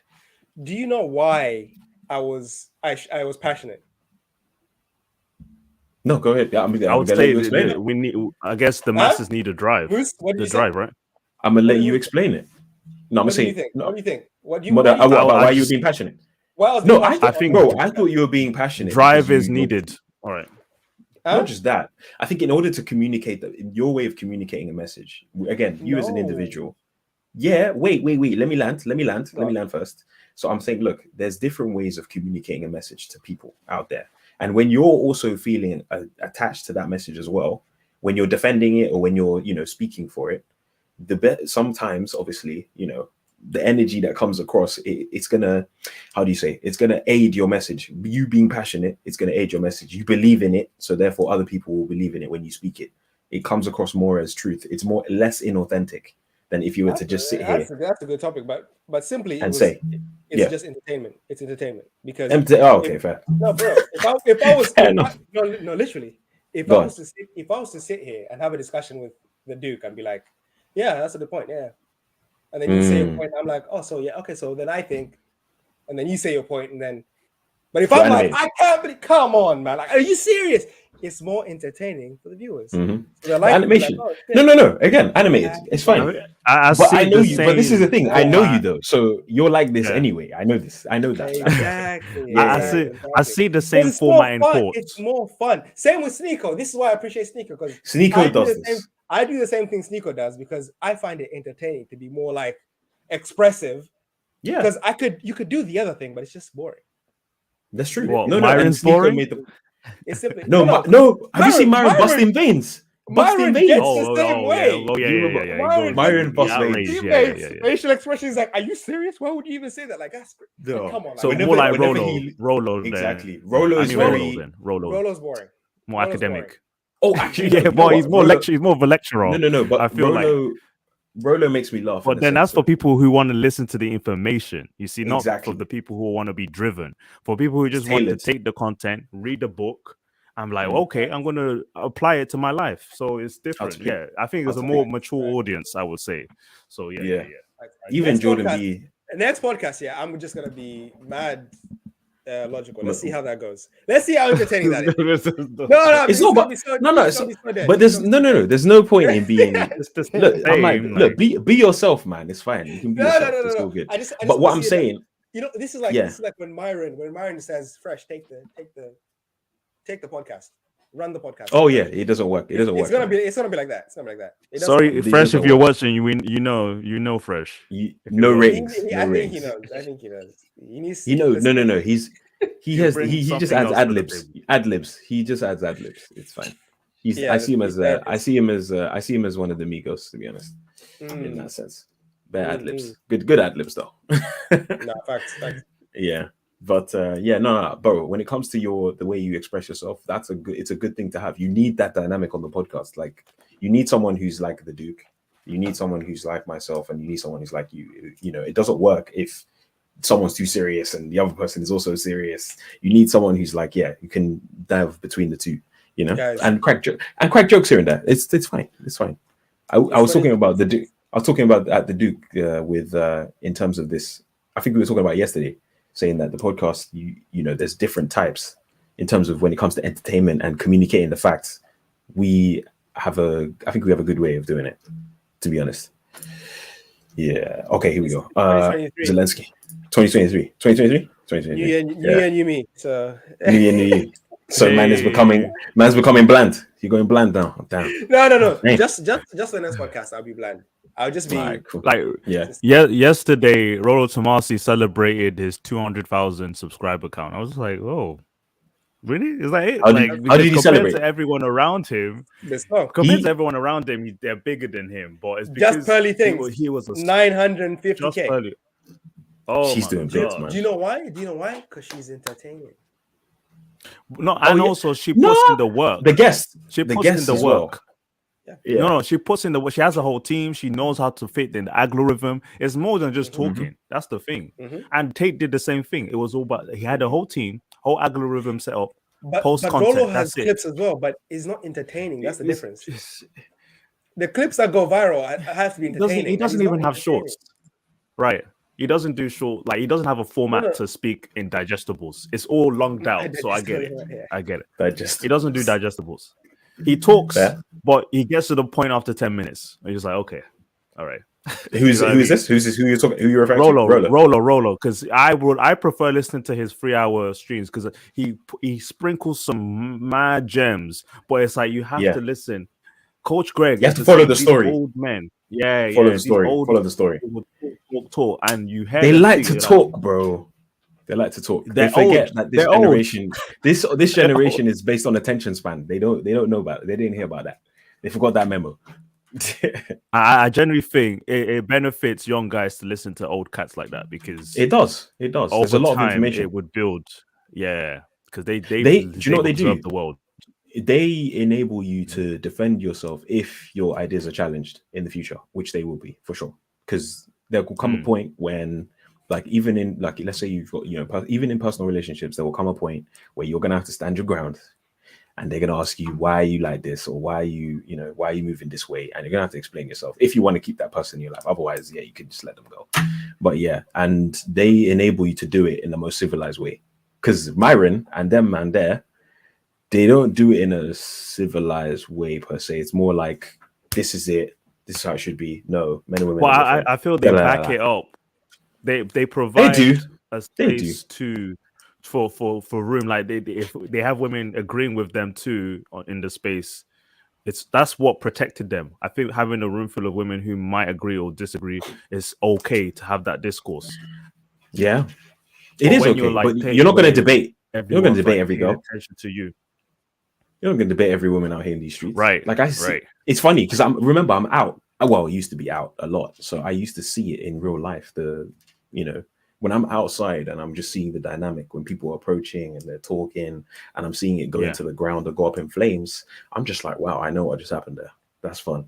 It's fun to watch. Vincent and then said, also when I'll be. Yeah. Sorry. Vincent said, I'll be honest. I prefer shorts all compared to 3 to 4 hour streams are too long for my liking, but I'm going to start training myself to watch them. If you have them in the background. Have them in the background. Podcast. I prefer the long things. Same here. Me too. Same. And you know what? I work. We all three of us have YouTube Premium, right? So when we're on YouTube, we are doing other things, but a lot of people are still on that basic YouTube. So if they're listening, they have to pay attention to that one. And the ad. And you can't remove the screen. You have to stick to the app. You've got to stay on YouTube. I just multitask, man. I'm on WhatsApp and stuff. And not everyone's into podcasts. Not everyone wants 100%. To listen to people talk. Yeah. So long format content. It's one niche. Long format content is I'd say it's difficult to digest if you're not already. Go Ari. No, Duke, don't be a porn bro. What does he mean? What did I say about porn? Fellas, the world is no. I think what makes me a porn then, huh? I don't know. He'll have to elaborate on that one. Gen Z problems. Gen Z problems. That's true. I think Gen Z but that's not their fault. The content is provided in digestibles. You scroll like 1 minute videos. Oh, that's good. You just keep going. 30 seconds. Yeah. You get bored quick. You get bored real quick. That's how Tate won. Oh wow, this one. He means when you said you'll fight for the UK. Oh. I mean, I don't know. What do you guys think? Guys who would accept being I don't know, I would. Yeah. If I got listen. We're saying this in reality. If we got drafted, like, yeah, I think we'll talk. You know what I'm do, sorry. I'm taking the medic route, so I wouldn't really be in the front lines. I'd be, bro. I'm big. I'm bolo. They'll put me in the front line. I'll be a I'll be a medical. Like a combat medic, or like a with my skill. A barracks, because you've got the medics are usually there will be assistant and nurses. Yeah, I in the barracks, the medical officers. Yeah. That's why I thought. Sorry, guys, I won't be out there dying. I won't be out there dying for you. I'm sorry. Cool. So that's when they send me out to the front. They'll send the bolo man. I'll be like, and then it's all right, Moose. I'll catch you when you fall. Hand. You have to patch me up, bro. Patch me up. I've got the healing jutsu. Listen. All I'm saying is just put that thing in my chest, like Iron Man will be fine. It's fine. I don't mind. Oh, sick. Yeah. But no, it's all good. I'll be a pawn in the background. That's what I meant. Jesus Christ. Vincent was like, they'll call you a sellout. What? Hey, that's where they're gonna put me. I'll be forced to do it. Like, you got skill. Jokes. You have to stay in the back. Man's not gonna whisper to the sergeant, put me in the barracks. The barracks. Listen, I might be tall and strong, but don't put me in the front lines. Put me in the barracks. I'm not fully trained yet, but I learn fast. That's fair. That's fair. Guys, it's true. But guys, any last closing thoughts for everybody? Real quick before we disappear. Oh, I've got one. I need to find it. I'm going to do a Kanye. I'm going to do a Bible verse. Oh, no. Okay, go on. While you do that, so that's the start, I guess. Yeah, Vincent's been here for the 3 hour, the long content. While you're finding that, I say to guys, if you are tater tots and your man is finished, you need to let that shit go and move on to Luke Belmar. There you go. New guy. You found a new guy. There you go. Is that the cousin? No. Why are you advising them to go from one cult leader to another? One cult leader to the next one. What? I'm just. What is your if they want inspiration, my guy, what you think they're just gonna stop listening? They are gonna find another one anyway. They just need to pick up a book. They're not gonna do it. You want them to do it. How many millennials? I think these are just another version of NPCs. They're just like NPCs. You're NPCs in a different alignment. You're not part of the NPC system. You're part of the NPC. Luke and his brother. Yeah, this is you need guys. You need this. Luke and his brother. Yeah. It's funny. No, it's funny though, because think about it. Does this king not always predict the next upcoming crash? Cult leader. Guys, because they actually hit all the tangibles. Okay, they're big off of e-commerce and trading and Web3 and all this kind of stuff. Luke Belmar. Let's type this in, man. Let's find out. You don't know who Luke Belmar is? Come on now. Probably seen him about, but come on now. And his brother, 105K, subscribers. Oh yeah, I know Luke Belmar. Yeah. I know Luke. I don't recognize him. And his brother is he's on like personal fitness. He's like the fitness guy. He's like the e-commerce business guy, and Web3 crypto guy. His brother's like the fitness guy. So they come as a package deal. You get a fitness and your mental education, and he's also on the whole because he basically helped Mr. Tater. He helped him achieve his e-commerce foothold because he had it on lock. Oh, is it a bit like he taught Andrew the ropes pretty much on e-commerce? Wait, is he a student? I'm not a student, a sensei in the he's not. AG. Oh, okay, no, he's not. He is like Yeah, check out his brother. Actually, I think Mystic, you like his brother because his brother is on Calisthenics. Okay. What's his brother's name? He's called Nate Belmar, but his handle is like what? His handle is Mr. Belmar. Mr. Belmar. Oh yeah, I see it. You can genetically reprogram yourself with Fresh Prince CEO. Oh, okay. 2 months ago. Yeah, pretty much him. Okay, we have so many Mel improvement platforms. There's so many of them. There's bare of them. Guys, your man will be replaced. There you go.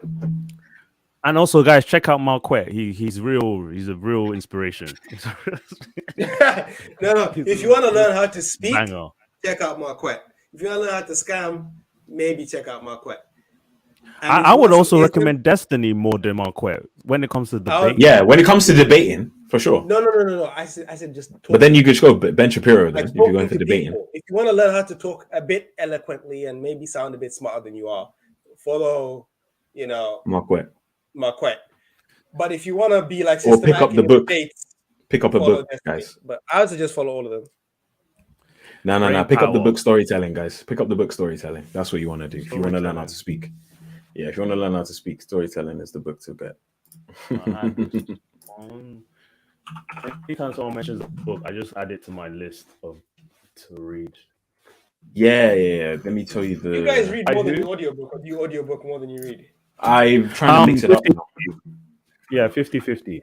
Sometimes I don't have time to. I might get distracted and not listen. I hate missing out on things. But then, 50-50. Storytelling by who? I'm trying to get it for you. Give me 1 second. I've got it in my bag. I'm reading it right now. Where is that? Go Ariel says, tips for guys. Like radio shows and podcasts, they usually have dedicated time slots. Aim to make them like an hour or 2 or hours long. Yeah. I generally think as an audience that like podcasts, not everyone is into that. A lot of these young guys prefer TikTok. Yeah. Sorry. Yeah. Sorry, false advertising, guys. It's called Story Worthy by Matthew Dix.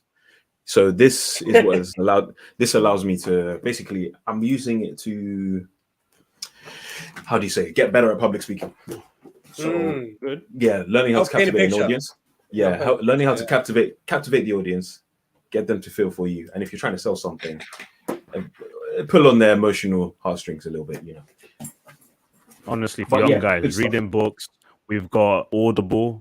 You can even find PDFs if you can't afford to buy a book or the library. Guys. Oh, there's free versions. Reading this. Knowledge is power. Yeah.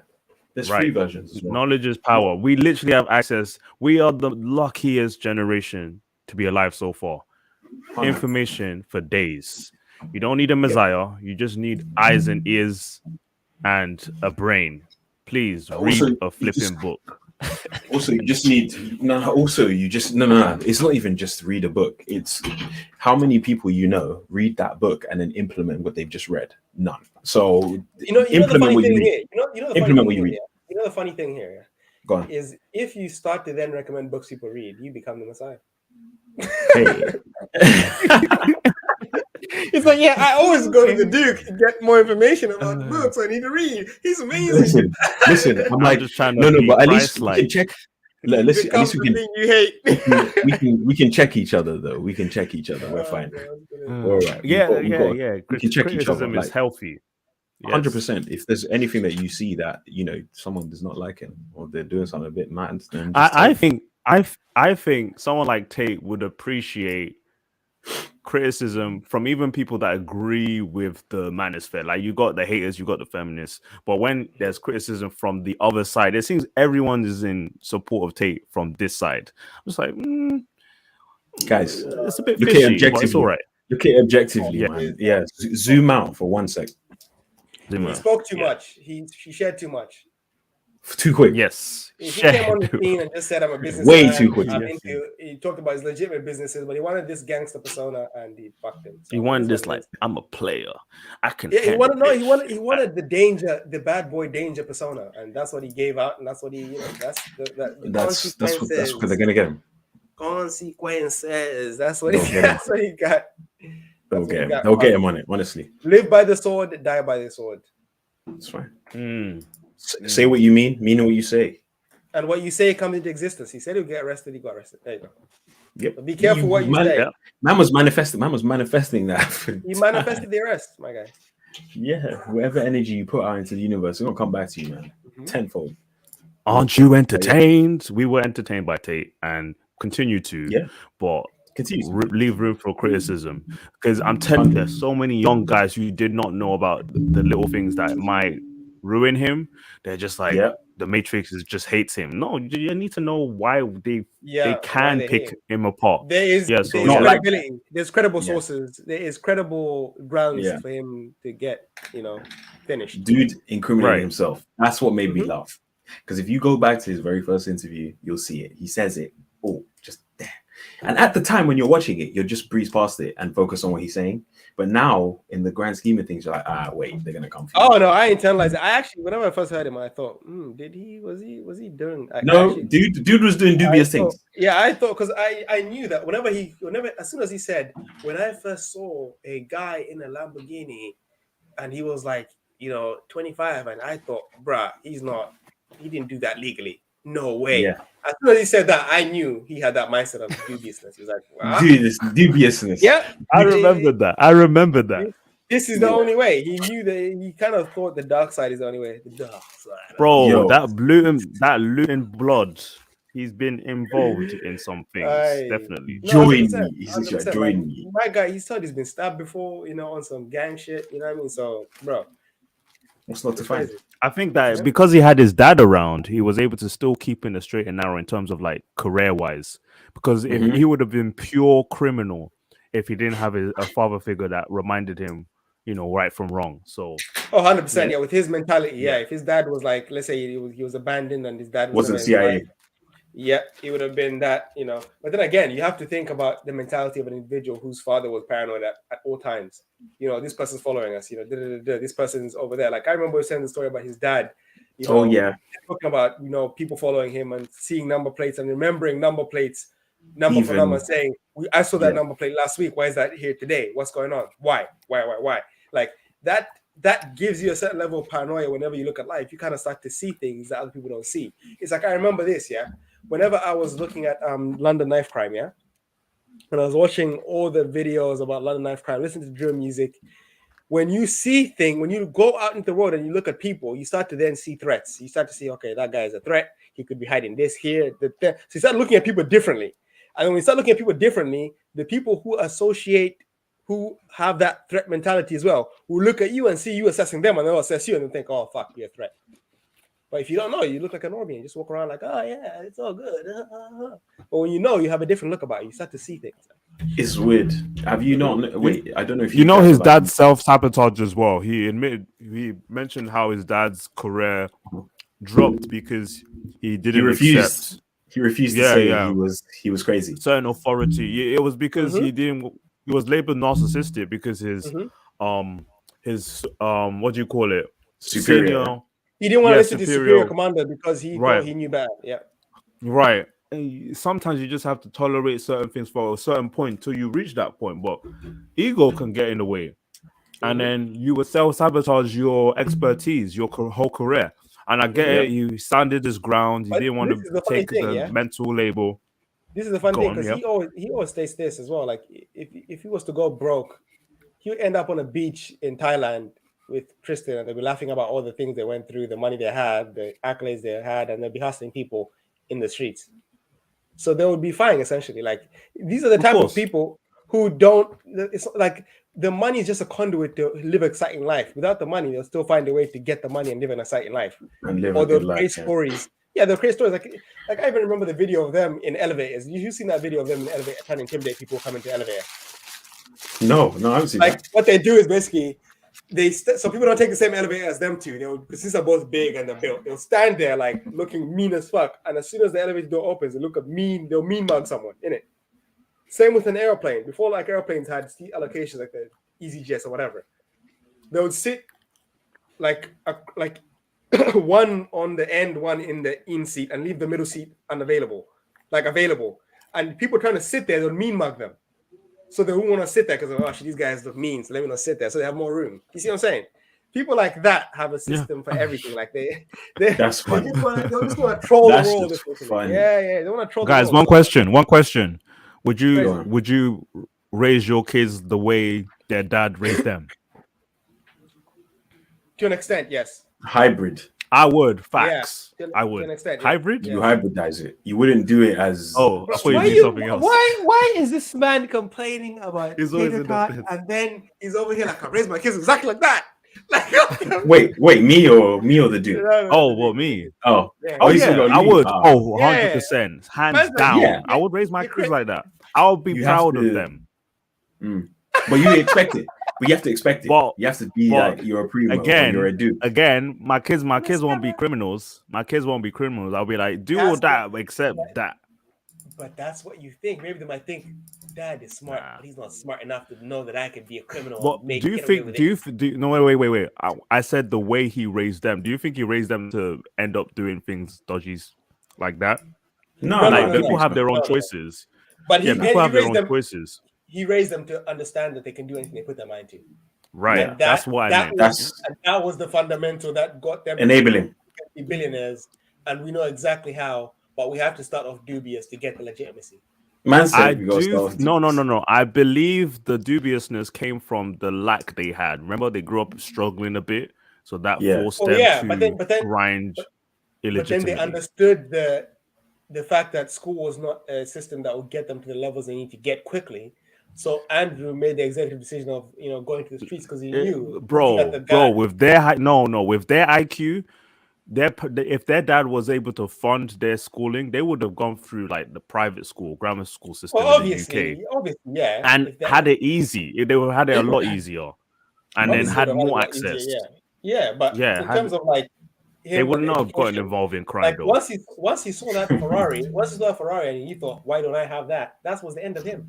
That was the end of he needed to get that anyway. That could be me, but how is that not me? And that frustration of him not being able to become that person is what led him to go the it wouldn't have been there if his dad was sorted at the time. That's the thing. Well, if his dad was sorted, yeah, but his dad would not have felt the need to be more shrewd. You know what I mean? I just feel like his parenting was perfect, but the situation did not allow it to be completely solid for the guys. Like they had to be desperate at sometimes. He was a risk. He was a risk taker. He was too much of a risk taker. Yeah, and but they did all right. Yeah. He's a gambler. Each person is not without their own fault. My boys won't be too sensitive. Like they could be sensitive, but I'll remind them like this is. I won't like how other dads will beat their kids. Be more manly. No, they'll be like, you can cry. Make sure you cry around me, not around. But don't cry around. Don't cry around outside. Yeah. Cry inside. I feel like our generation will know how to balance the balance. It was like it's all about being manly. But in general, they need to know why it's important to have certain masculine values. That's it. Frame. The reasoning. It's the reasoning. The reasoning for it. Once you explain the reasoning, it makes sense. Yeah. And then you tell them, just try it. Look, teach the first 8 years. The first 8 years, teach that as that's a practice ground. Go practice and see if it makes sense. Because you'll see the results real quick. 8 years of a child growing up or something. Yeah. The first 8 years is basically you laying the blueprint. There's some guy was explaining. Some guy was explaining how children they think and they have different brainwaves at between 0. I would say the first 8 years would be mom's nurturing side. And maybe 1 to 4. Maybe 1 to 4. Yeah. But you need to start them. But like if you're starting them on martial arts and stuff like that, you need to start young, man. Oh yeah, of course. Yeah. But I mean, like just the communication where I think 100. It's now ready to be like, okay, you know that's where you take over. Gonna be men soon. Yeah. That's where you take. That's where you would take over, though. Yeah, predominantly if you're still in their lives. Hopefully, touch wood, you're there. Yeah. But man, then it's been No, go on. I was gonna say no. Finish your last point. Go ahead. Oh, I was just saying that the way they praise their dad so much, that's how you would want your sons to see. Yeah, you want your children to immortalize you, basically, and so on and so forth. Those are the only people who should actually be immortalizing you. No, not like facts. Then it's fun. Yeah, for sure. Then you can be a cult leader to your kids, 100%. So King, King. I like that. It's not over yet. Obviously, that's the only way you can be a cult leader to your kids. You know what I mean? 100%. That's the whole institution of having kids, no? That's solid. That is solid. But no, but even then, still, you need a society as well. Not a society, but you need a community, like other like-minded dads and mothers. Oh out yes, there, who are that's also your shield. also there'll be the great tribunal who will defend basically when you're outside. When you're not there, you might not be there. You know. So a community, a structure, a moral high ground. So I'm hearing a little bit of the God pill in that. Do you remember? I'm like the Duke. You remember? You remember the secret society? Oh yeah, we're still down. The key. I've got the book somewhere still. I've drawn the diagram is in shape. Keeping it low key. Keeping it low key. A secret fraternity. Exactly. The Discord still exists. It is no longer secret, but it's fine. Yes, it will be when it comes to light though, no one will know. So it's all right. But man, guys, comes through. Exactly. The boiling. We're boiling. It's fine. Guys, it's been lit. King, anything else you want to say? No. All has been said. Good? All has been said. We've exhausted this topic. We've rinsed it out. We've rinsed it into oblivion. The only time we're going to make comments. I had fun, bro. I swear. When the end of the year comes in and the end of the month, comes in and we have to. And we get the verdict. Yeah. We get the verdict. That's what I'm waiting for. I told you so. I told you so. Whoever, I'm going to be like. Whoever it is. Yeah. See what people will be like, see? It is what it is. Them ones where it's like, and the Matrix attacks. I told you. But it's the thing. If he comes out, it's all over for everyone. It is all over. He can't come out. Honestly, if he comes out, he wins. If he doesn't come out, he wins. He wins both ways. If he beats the case, if he comes out, if he comes out, his mind might change though. His mind might change. The person, maybe the individual will have gone through maybe something, but the ideas that he stood for will then be solidified in the Tate Tot's mind, 100%, for sure. I just think he needs to pray to the right God, but I'm ending the stream on that, guys. I'm ending the stream on that. Jesus.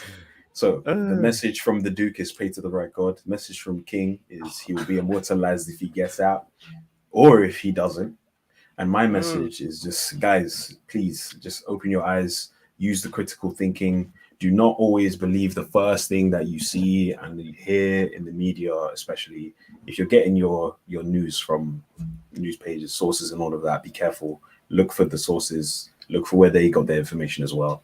All right. YouTube is more reliable these days. 100%, bro. Fact. YouTube and Rumble is pretty much my go-to. Steven Crowder, dropping gems all the time. Love that guy. Yeah. Steven Crowder is funny. He's a funny guy. But anyways, with that being said, guys, this is Mystic Moose, the Duke, and King coming at you live on New Year's with Not Your Average Joes, episode 1, part 1. Peace out. It's been lit, as always.